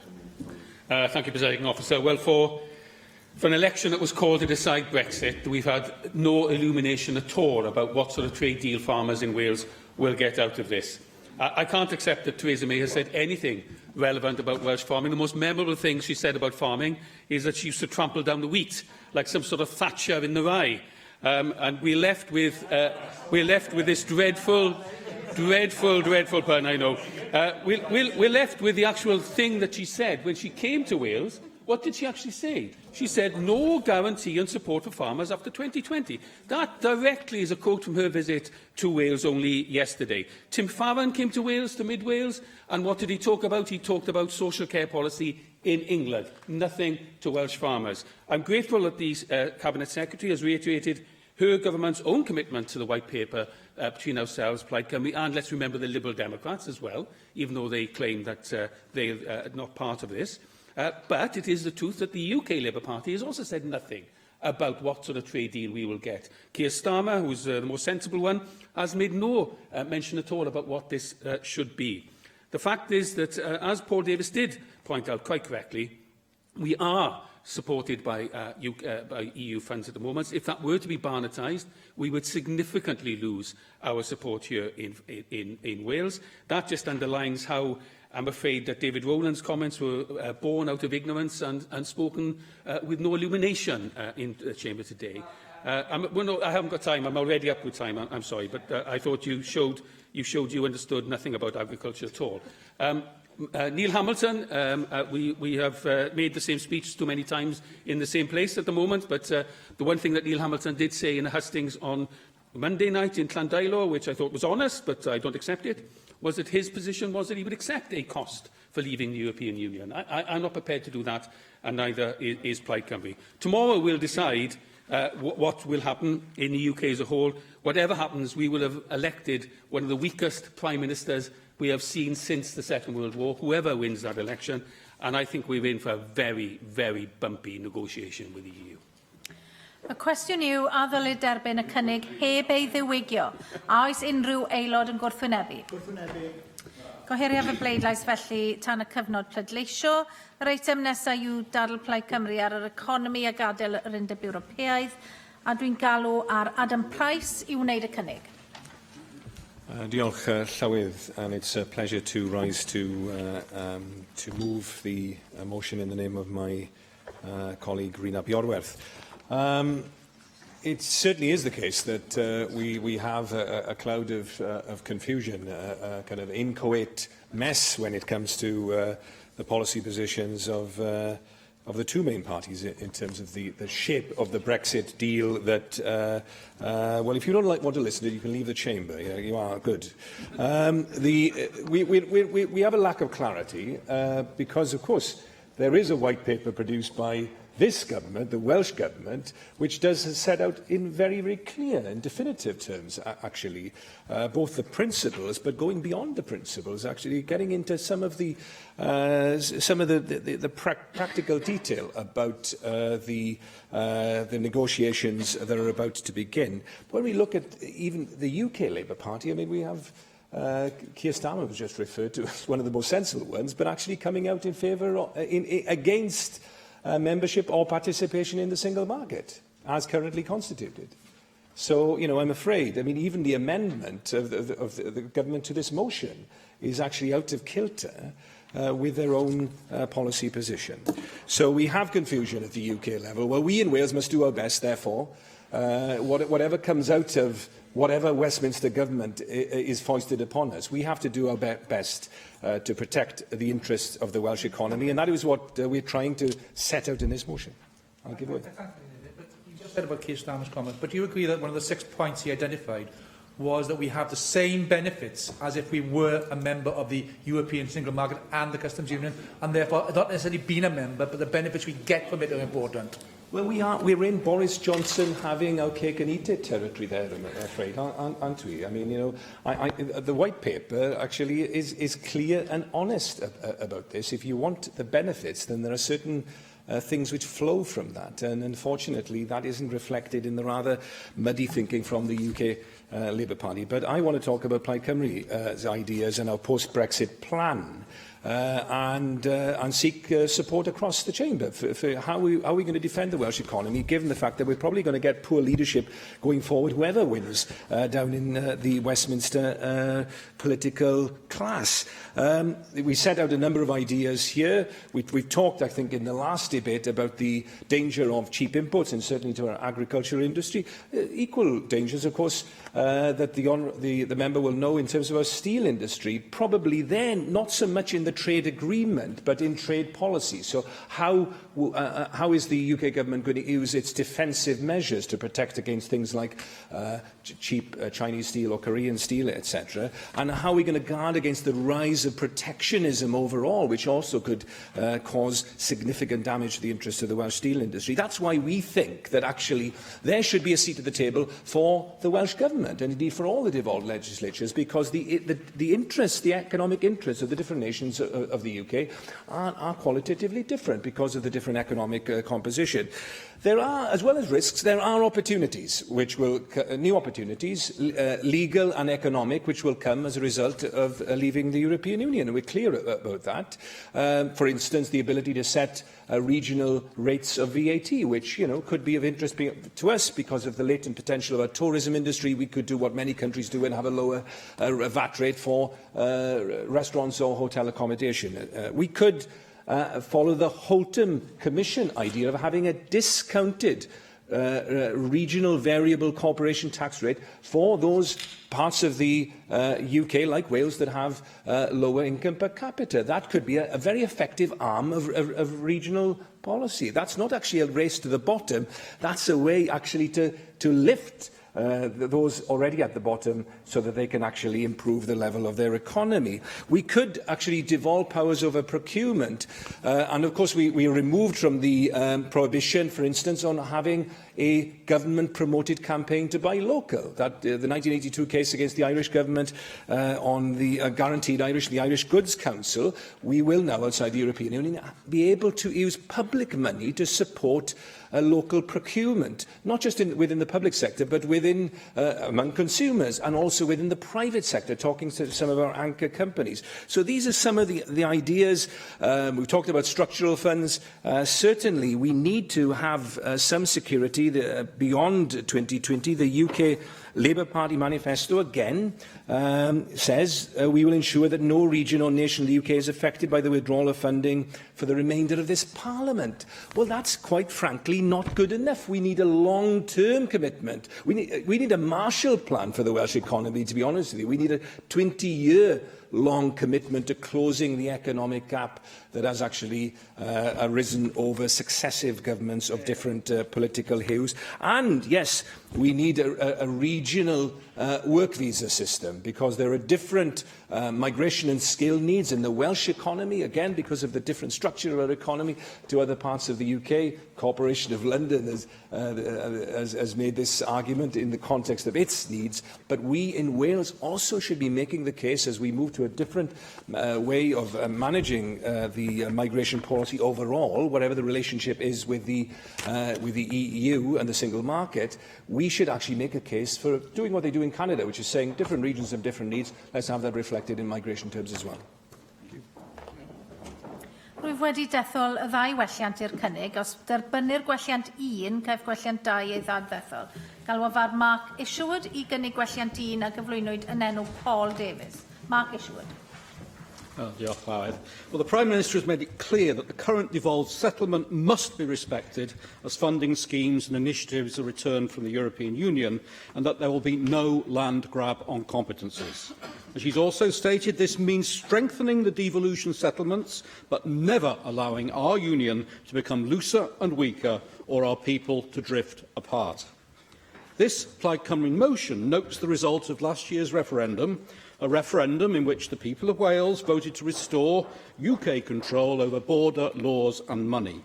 I therefore move Amendment 1, noting the Prime Minister's commitment to securing the best Brexit deal for Wales and the United Kingdom, welcoming the UK Conservative Government's guarantee that there will be no rollback of powers from the devolved administrations and that decision-making powers in Wales will be increased, recognising the importance of Wales and the United Kingdom, embracing the trade and economic opportunities presented by leaving the European Union, and supporting the UK Government's plan to introduce the United Kingdom Shared Prosperity Fund.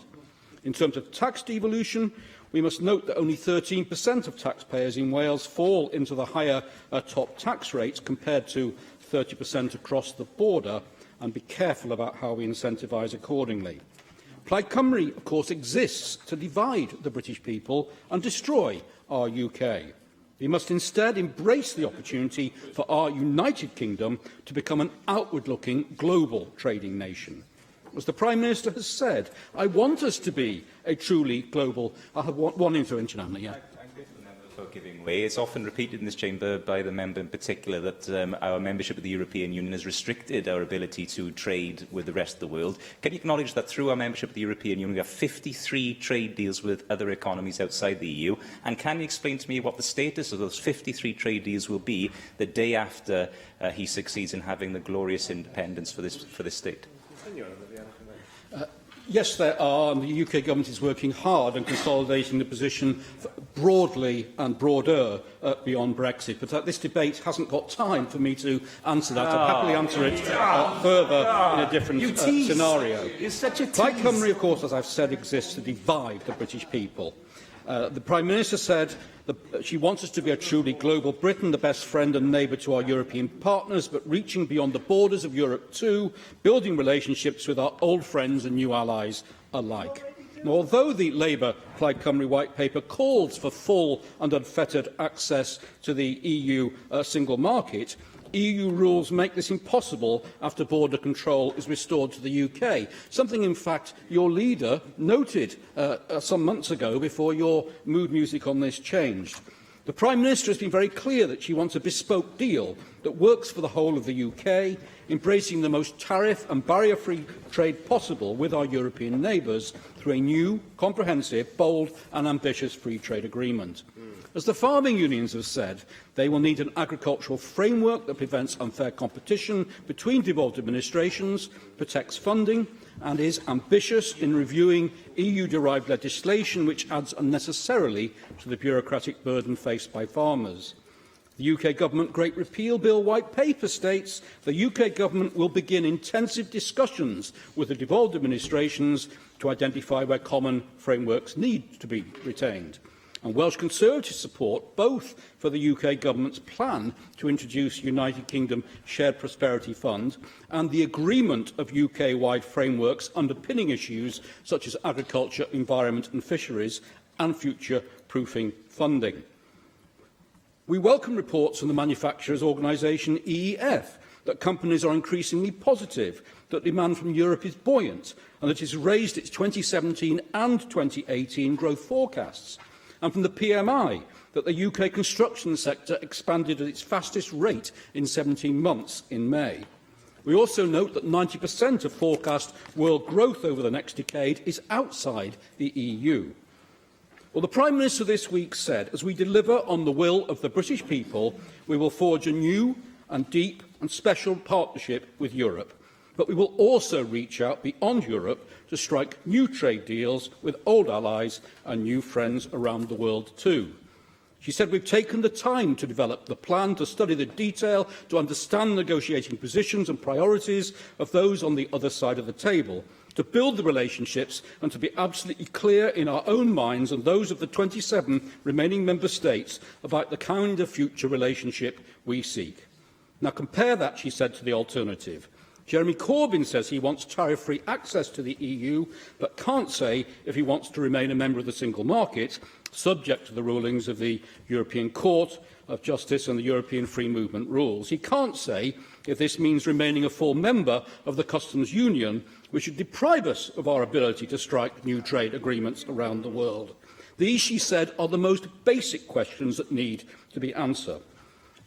As for what Jeremy Corbyn would do to the UK, look at the only part of the UK governed by Labour, Wales, with the lowest employment, salaries, wages and prosperity in the UK, and the highest unemployment, child poverty and poverty in Britain. The legacy of Labour in Wales has been social injustice. Only by tackling the deep-rooted economic and social problems, making the tough decisions and genuinely planning for a sustainable future can we genuinely move forward and remedy the deficiencies they've created and bequeathed to the people of Wales. Galwaf ar ysgrifennydd y Cabinet dros gyllid a Llywodraeth leol I gynnig yn ffurfiol gwelliant dau a gyflwynwyd yn enw Jane Hutt. Ffurfiol. David Rees. Diolch, Llywydd. Can I thank Plaid Cymru actually for bringing forward this debate this afternoon on a day before the general election, and as Simon Thomas said, on an issue in which the general election was called. But however, I am very disappointed that they tried to jam so much into the motion, because each part of that motion, each sub-part, actually deserves a consideration in its own right, and we won't have time to debate those today, but perhaps that's electioneering for you. Last year's referendum decided only one thing, the fact that we are to leave the European institutions. It did not determine the conditions in which we leave, and it did not determine the future relationship with the EU, 27 that remain. And it's important to get our objectives and the processes right as the UK embarks on this critical set of negotiations. And I am hugely disappointed that the current, and I hope it is the current, and tomorrow will be the former, Westminster Government handling on this matter has not shown sufficient respect to the public and to the devolved nations in moving forward. Unlike the EU27, who have actually unanimously agreed their criteria for negotiations. They got together. The UK Government has failed to even do that. Following the Prime Minister's statement on the 17th of January, the publication of his White Paper, the unification of Article 50 and the White Paper on the Great Repeal Bill, it is critical that any future UK Government fully involves the devolved nations in developing its negotiating position. We should also have an agreed negotiating position. And government interaction needs to actually improve beyond purely meeting at JMC and JMC-EN, which we believe actually is simply lip service being paid by the UK government to these events. They are not talking shop. They should be something effective. Unfortunately, they're not. And I think we should ensure that as we move forward, this changes. Now, some may argue why we should have devolved institutions, because they claim the UK is the member state.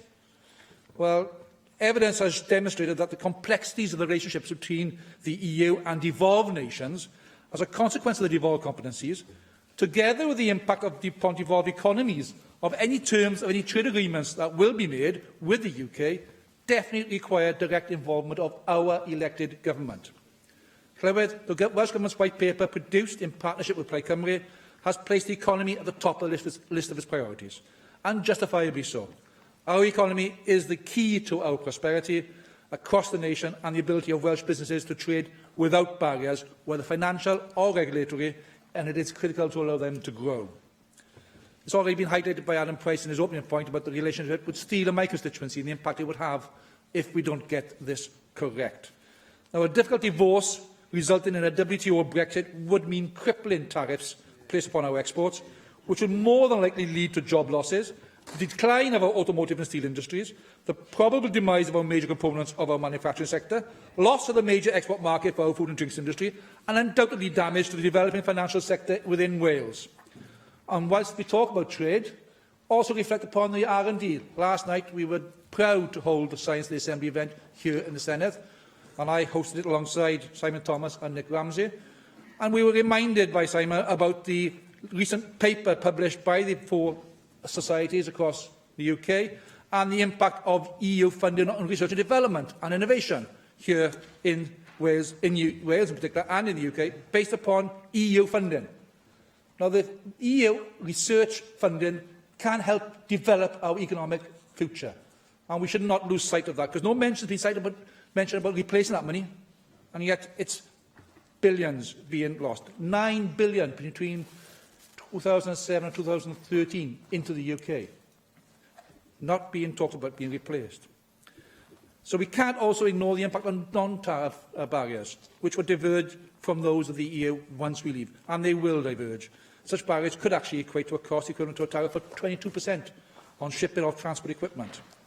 Now, the White Paper, as already been said, priority was unfettered access to the single market, and I think it's one we should all embrace. Whether you want a free trade agreement, that is what we're talking about. So it does something we should all embrace, and it doesn't stop us having free trade agreements with other nations either. So let's ensure that we are keen to ensure we protect Welsh businesses and the Welsh economy. Now, we know that there's uncertainty coming around, and we also know that that implications will have on businesses that may wish to consider investing in Wales. We are seeing that in parts of businesses already here and where they are taking investment out of Wales. I've just mentioned Ford as one example. And 200,000 jobs in Wales are supported by our trade and single market. And we need transitional arrangements as well. Now, I had thought the UK government were coming around to our way of thinking, but I think that seems to be waning a little bit, unfortunately.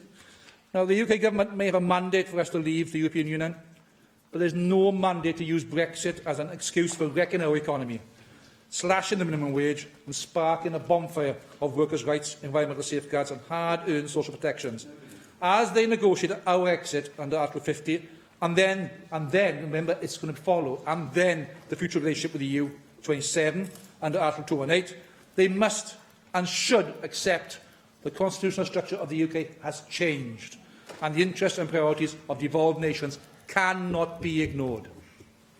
Gareth Bennett. Diolch, Llywydd, and thanks to Plaid for bringing today's motion. And some of the ideas that they have, we do actually partially agree with. On the funding issue, UKIP has always stated that funding to Wales lost from EU funding should be replaced by funding from Westminster. We have consistently supported that demand. We were speaking earlier about the procurement rules. Adam Price was talking about it. Now, the procurement rules of the EU do inhibit contracts from being given to British companies. This will change with Brexit. We agree that power over procurement is a tool we should use in future to boost employment. I'm not convinced that that power should be devolved to the Assembly, though, because it may be more effectively wielded at UK-wide level. We don't agree with the idea of a Welsh migration service. I'm not sure how it would be workable. Now, Adam did at least cite an example of a system where they do have it, apparently, in Canada. So I confess I don't know a lot about it, and I would have to research how it works there.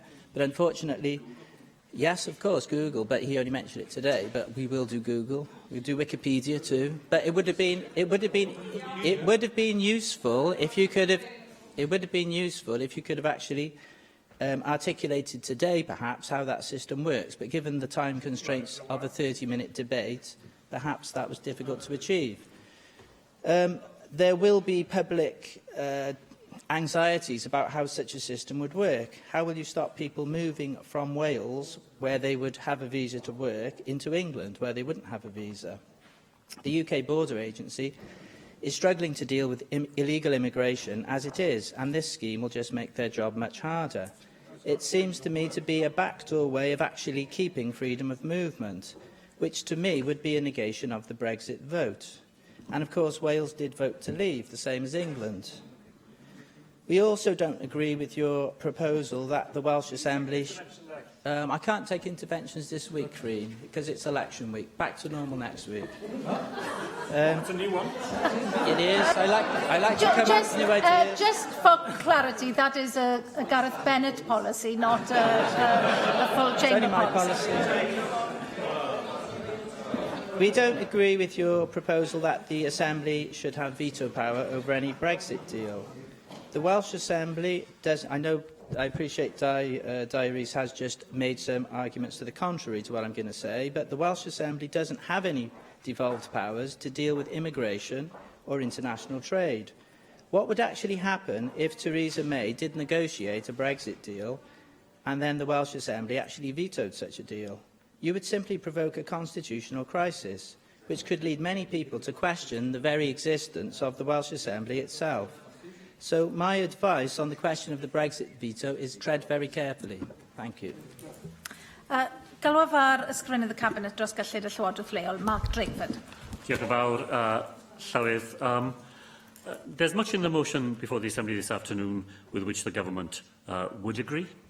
Let me begin by agreeing with the fundamental importance of securing an outcome from Brexit which recognises and defends Welsh needs and circumstances.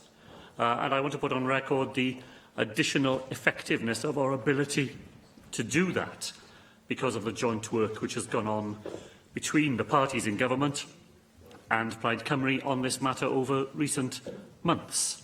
The government will not be supporting the amendment from the Conservative Party. Our position is very different. It's fundamentally different in ways that Lesley Griffiths was able to set out. You heard Mark Isherwood say that powers are going to be returned from Brussels.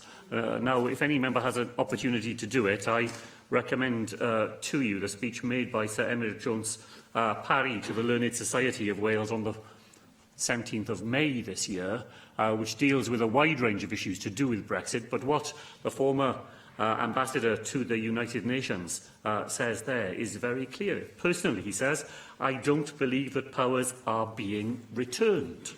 They rest where they already lie. And that is the position of the Welsh Government as well. And it's a fundamental difference that we have with the Conservative Party. We won't be voting for their amendment. The motion, however, goes further as well than the position set out in securing Wales's future. And it does that in some important respects. None of those additional propositions are ones that do not deserve careful attention, and some of them may, in the future and in the different circumstances created by Brexit, be policies that will be adopted. The problems with the motion, though, are twofold. The first is that some of the conclusions it comes to, as David Rees set out, are premature. Devolution of VAT powers is worth a proper examination in the circumstances post the EU. But it does deserve that examination, an examination of the serious sort that led to the Silk report, rather than being determined in a 30-minute debate in the Assembly. Now, I understand absolutely that Adam Price, in opening the debate, had a much more nuanced account of some of these aspects than is possible in a motion. But it's the motion we will be voting on, not the speech. And a call for an immediate devolution of powers over VAT, I think, the government thinks, is in advance of where the debate currently takes us and in advance of establishing some very important facts. It may be as well that some specific Welsh responsibilities in the field of migration will be part of the future UK landscape. But while that landscape remains so unconcluded, then part 5 of the motion is as well, we believe, is premature as it is set out. And that brings me to the second problem with the motion, Llywydd, and that is the one of timing. Tomorrow, a new UK government will be elected. Whatever the makeup of that government, a strong and clear articulation of the Welsh position will be essential. And I believe that we have established that clarity through securing Wales's future. It is known and understood in Whitehall and in Westminster. It is recognised and respected in Europe and in the embassies of those who have been our partners and will go on being our closest neighbours in the future. Now is not the time, the government believes, to confuse that core set of messages by elaborating on them in the way that the motion sets out to do. We have our core messages from securing Wales's future: full and unfettered access to the single market, a workable approach to migration, future funding to be guaranteed at least EU levels, a new constitutional settlement inside the United Kingdom, the maintenance of core social, environmental and human rights, and the installation of transitional arrangements so that there is no cliff edge between the position we are in today and the position we will be in on the day that we leave the European Union. That is what the government's amendment to today's debate aims to secure. We believe that by remaining close to the arguments that we have been able to mobilise and which have had some traction in those places where decisions will be made in the future, we have been able to make Wales's voice effective in the debate so far. We don't think now is the time to elaborate beyond that further. We'll be opposing the motion as originally drafted and ask members to support the amendment that the government has set down. Galw for Adam Price I ymateb i'r ddadl. Diolch, Llywydd, and I thank members for their response to the ideas that we've set out, albeit in outline terms for the reasons of brevity that have been referred to. I admire Mark Isherwood's spirit of optimism and indeed his global ambition, not least for Wales, though we may differ on some of the detail. But I think that certainly that we need to grasp new opportunities, export opportunities. We are, by our nature and by our history, an export-intensive country. But we need to do better. I mean, I was reading some replies from the Cabinet Secretary for the Economy given to Stefan Lewis, asking, well, what new efforts are we making since June 2016, since the vote, to gather new market opportunities? And in the answer, it says that the First Minister has announced the Welsh Government's intention to commit additional resources to North America and to establish a presence in Canada. Well, I don't see yet the emergence of a new global strategy from the Welsh Government, I'm afraid to say.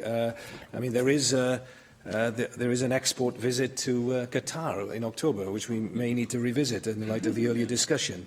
I enjoyed the contribution, as ever, of David Rees, and I think that one of his core points, the need really for a close collaboration and a concerted effort between the four nations and the devolved legislatures in trade policy, I think, is consistent with the spirit of what we are saying in this motion as well. In terms of Gareth Bennett, I'll happily send you, Gareth, I've got a printout of the City of London's detailed suggestion on a regional visa programme. Canada operates a provisional nomination scheme. There's a regional sponsored migration scheme in Australia, so there are many examples.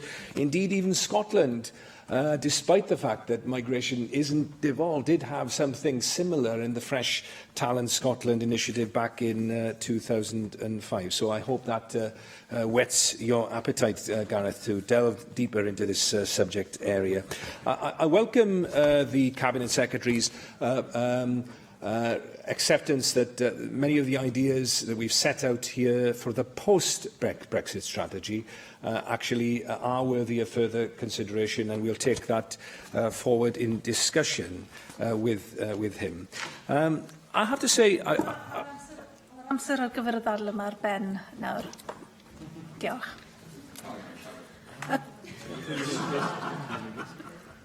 Y cwestiwn yw, a ddylid derbyn y cynnig heb ei ddiwygio?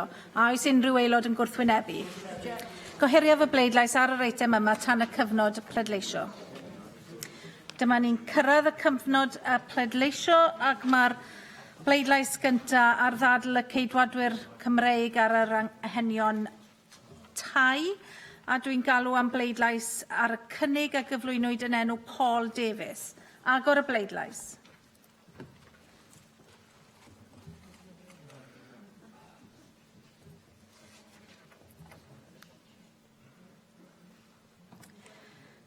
Cau'r bleidlais. O blaid 15, neb yn ymatal, 31 yn erbyn ac felly gwrthodwyd y cynnig.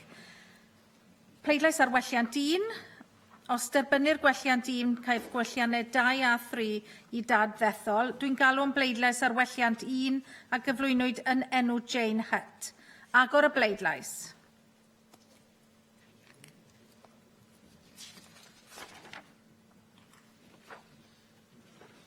Cau'r bleidlais.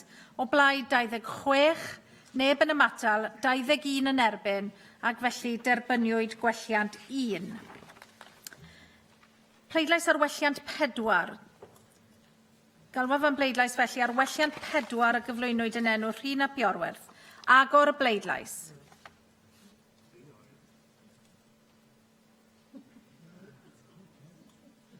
Cau'r bleidlais.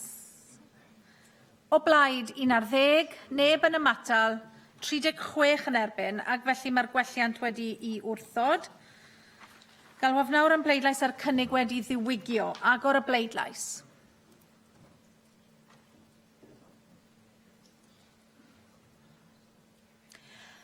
Cau'r bleidlais. O blaid 26, neb yn ymatal, 21 yn erbyn, fe dderbyniwyd y cynnig wedi ei ddiwygio.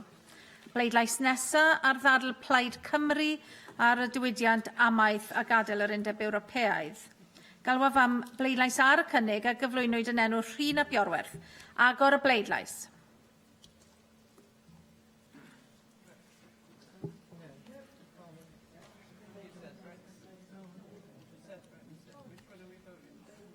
Farming. Cau'r bleidlais. O blaid 32, neb yn ymatal, 15 yn erbyn, ac felly mae'r cynnig wedi ei dderbyn. Pleidlais felly ar ail ddadl Plaid Cymru ar yr economi a gadael yr Undeb Ewropeaidd, a dwi'n galw am bleidlais ar y cynnig a gyflwynwyd yn enw Rhun ap Iorwerth. Agor y bleidlais.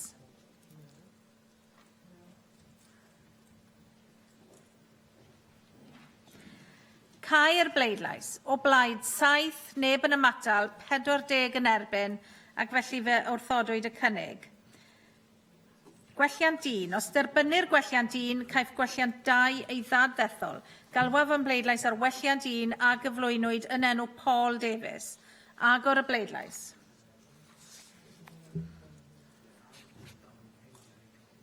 Cau'r bleidlais. O blaid 15, neb yn ymatal, 32 yn erbyn, ac felly mae'r gwelliant wedi ei wrthod. Galwaf am bleidlais ar welliant 2 a gyflwynwyd yn enw Jane Hutt. Agor y bleidlais.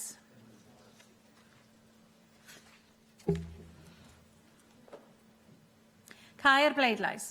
O blaid 26, 6 yn ymatal, 15 yn erbyn, ac felly fe dderbyniwyd y gwelliant. Galwaf nawr am bleidlais ar y cynnig wedi ei ddiwygio. Agor y bleidlais.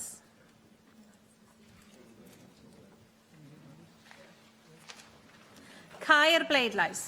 O blaid 32, neb yn ymatal, 15 yn erbyn, ac felly fe dderbyniwyd y cynnig wedi ei ddiwygio.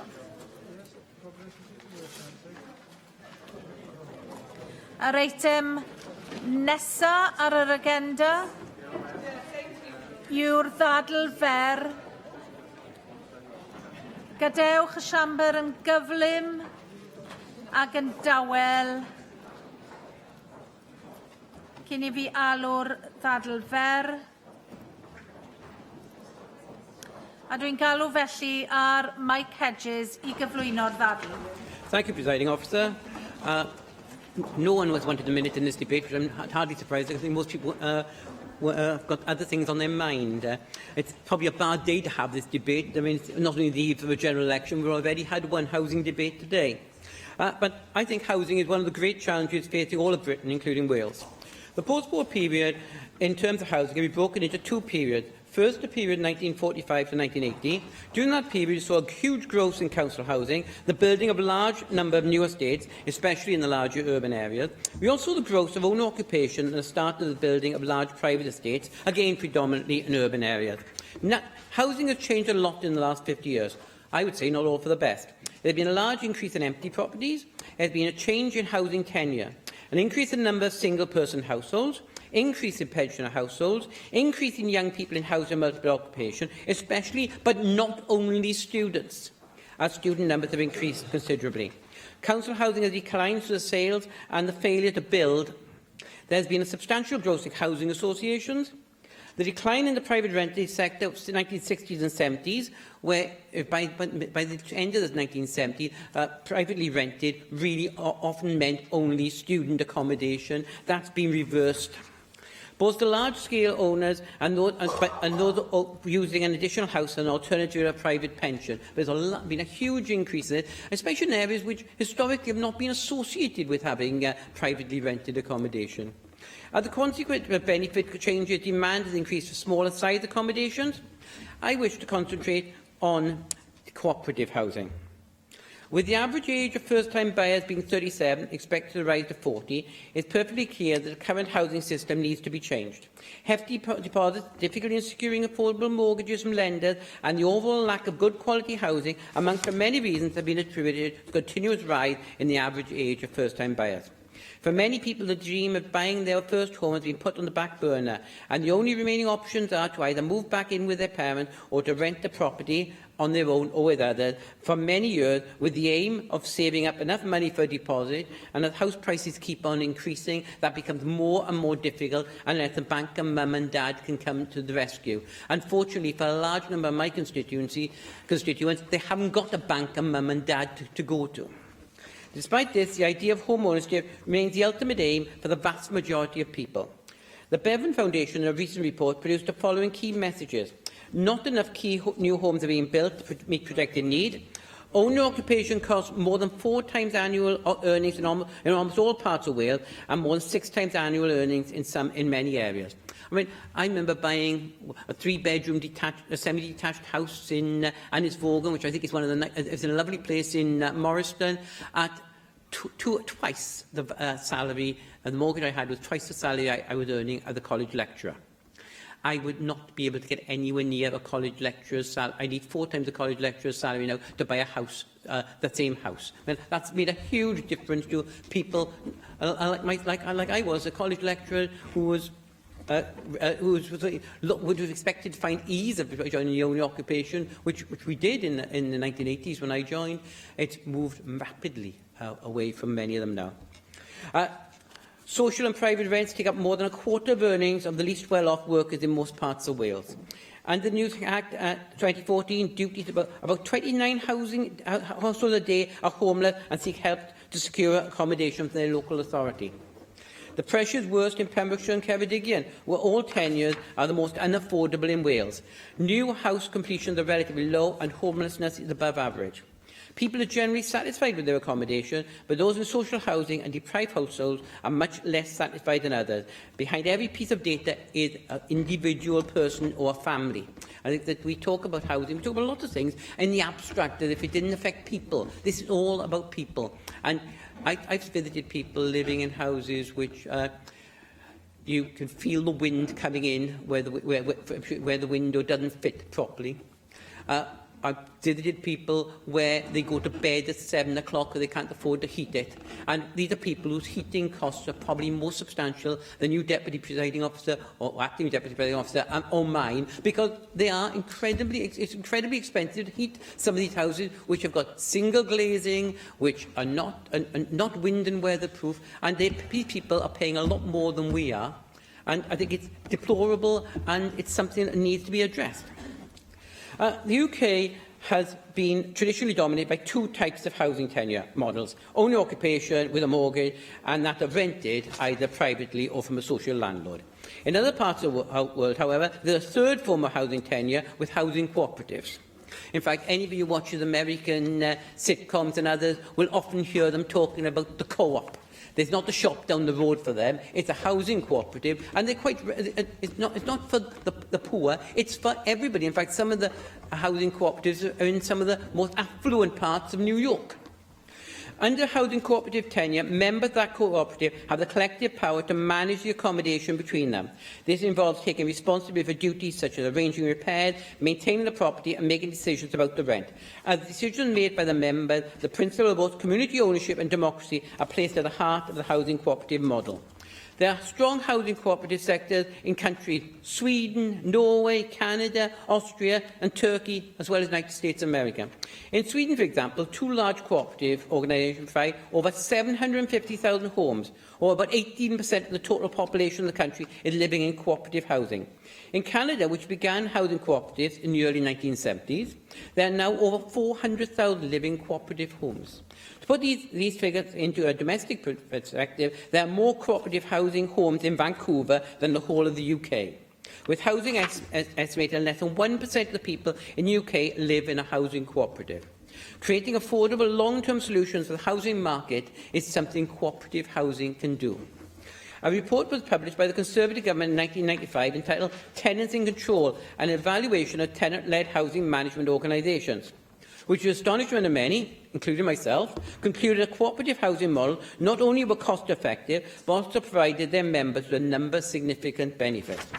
Subsidiary courts and investigations into the housing cooperative model have since reinforced the finding of the original PricewaterhouseCoopers report, as well as identifying other potential benefits for its members. For instance, being part of a housing cooperative gives members the opportunity to use their existing skills or develop new skills, provide members a stake and vested interest in where they live, and can help reduce any dependency tenants have on landlords or the state. It's their house. They help set the rents. They are very important in making those decisions which affect them and others. In terms of social benefits, housing cooperatives can help promote community cohesion and integration, as well as playing a role in reducing vandalism. Because if you're vandalising within a housing cooperative, you're costing your family money as well as the people whose houses you're vandalising. And it also hits antisocial behaviour, because you want people to stay in their empty properties affect your family. In some cases, other community services, childcare and social activities members are also being part of a housing cooperative. Furthermore, housing cooperatives give tenants control over the property rents, building services and contractors, and also rent arrears. And I think that one of the weaknesses there have been in a number of leaseholds, for example, where people are forced to have certain people in to do their repairs, which quite often can turn out to be rather more expensive than you could find if you're doing it yourself. Any surplus made by the housing cooperative can then be reinvested into the property, depending on the will of the membership. Cooperative and mutual housing models provide us with a viable, sustainable solution and the potential to radically change the way we view and think about housing. With National Assembly for Wales' new primary lawmaking powers, changing the law to establish and promote a legally separated cooperative housing tenure is now feasible. I would not be being fair on the Welsh Government if I didn't say the Welsh Government has made progress on housing cooperatives in the last few years. And I thank you, Cabinet Secretary, for your commitment which you've shown to it. We have started developing them in Wales, and we have also got Mercer Tidwell Homes who are trying to turn themselves into a cooperative. There is more. I just think there's more to be done. I'm committed to the housing cooperative model, and there are three things will need to be done in order for it to be successful. We need to change the law to make the creation of housing cooperatives easier.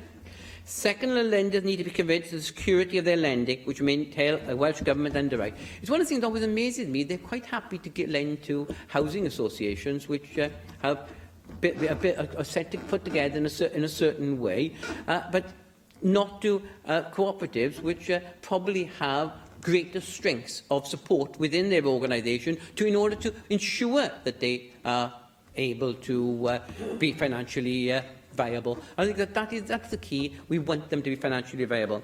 Third, it needs to be published outside, and people need to be enthused in creating and joining them. I mean, people don't think of cooperative housing. Their first choice is and is to become involved in buying a house. Their second choice is to try and rent either from the public or private sector. Housing cooperative doesn't cross the minds of far too many people. We need it to become an option, and I'm very keen on it becoming an option. It's not right for everybody. Nothing is right for everybody. And for people who are mobile, there's a great advantage in privately rented as you move from place to place. And for students, there's certainly advantages in privately renting, because you wouldn't want to end up owning a house in an area where you're not going to live much longer, but after you graduate. So it really is important that we do have this as an option for people who will benefit from it. I mean, none of the problems I've raised there are insurmountable, and with political will we can achieve it. But I think that I'm very keen to help again promote cooperative housing, because I think that we need more housing, and I don't believe we can afford to ignore what is traditionally in the rest of the world being one of the three strands of producing it. So the Welsh Government have made progress, so thank you very much, but unfortunately there's still further progress to make. Diolch. Galwaf ar ysgrifennydd y Cabinet dros gymunedau a phlant I ymateb i'r ddadl. Diolch, Deputy Llywydd. As I said earlier in the debate today, the Welsh Government is absolutely committed to supporting the increase of housing supply. You will recognise we are taking a comprehensive approach with our housing offer, seeking to address the wide range of housing needs, and I thank Mike Hedges for raising that debate today. I spoke earlier of a significant investment we're making across many different programmes, and I believe the breadth of offer bears repetition. It includes trial and tested products and programmes such as the Social Housing Grant and Housing Finance Grant, Help to Buy Wales, providing an opportunity for home ownership, especially to first-time buyers. The new rent-to-own product, which enables those with a deposit to purchase, without a deposit to purchase a home, which we will be launching later in the year. And the innovative housing programme, this will look at new ways of doing things, both in terms of sorts of homes we build and how we build them. Funding the Houses into Homes scheme, which provides another tool to assist local authorities to tackle the problems of empty homes, and confirming our intention to fully protect the social housing stock from reduction by ending the right to buy. Again, encouraging councils to build again by exiting the HRAS system during the last term of government. And these are just some of the initiatives we're offering to increase supply. We don't build houses as Welsh Government, but our partners do, and we've got to enable them to be able to do that. And that's why we're working with our partners to put a number of collaborative arrangements in place.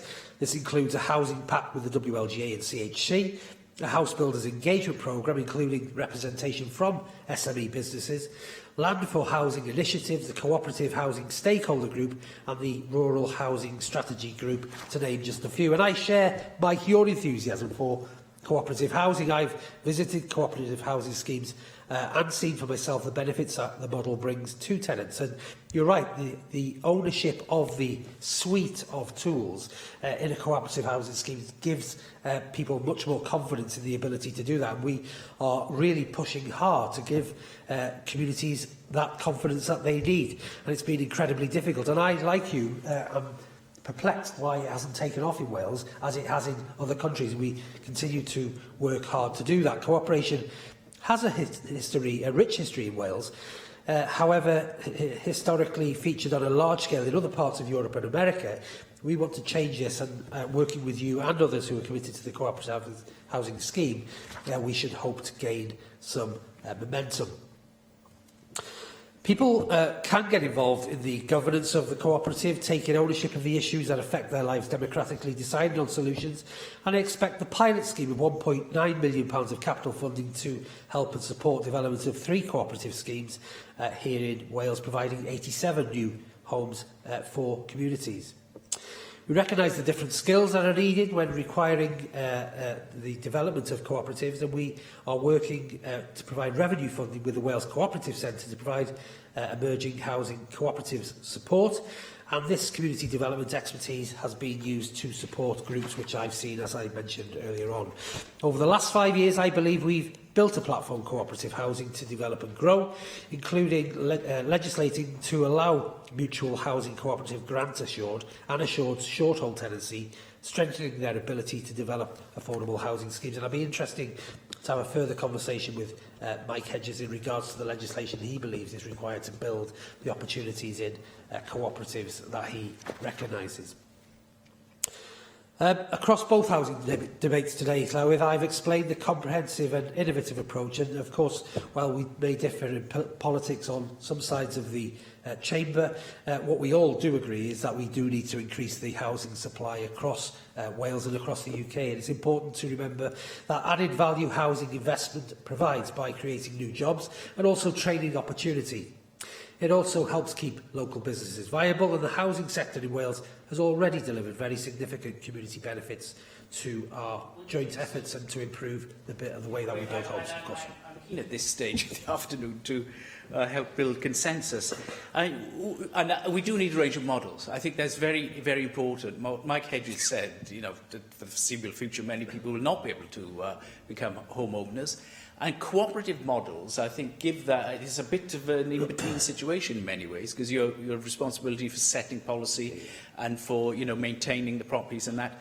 One thing the Welsh Government could do is give funds to clean up brownfield land on the basis that that land will then be released to people who want to form cooperatives for the higher density urban housing that I referred to in an earlier debate. Of course, and it was remiss of me in the earlier debate that we had in terms of that, because I didn't recognise your contribution in terms of not giving money for brownfield sites for regeneration. We do that in some cases already in Wales, and we have done with some, certainly in the regeneration funding. There's one I can think of in Torfaen where we've aided ability to gain access to land which is prime development land, and therefore not just building the homes on that site. Actually, it's just about enablement sometimes, and we recognise that in terms of the challenging landscape we have in Wales because of ex-coal mines, etc., and brownfield sites. It's something that we are keen to explore.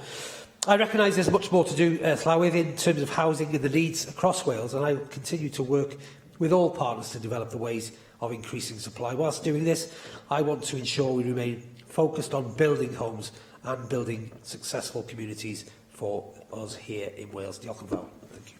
Diolch yn fawr, a daw hynny a trafodion heddiw I ben.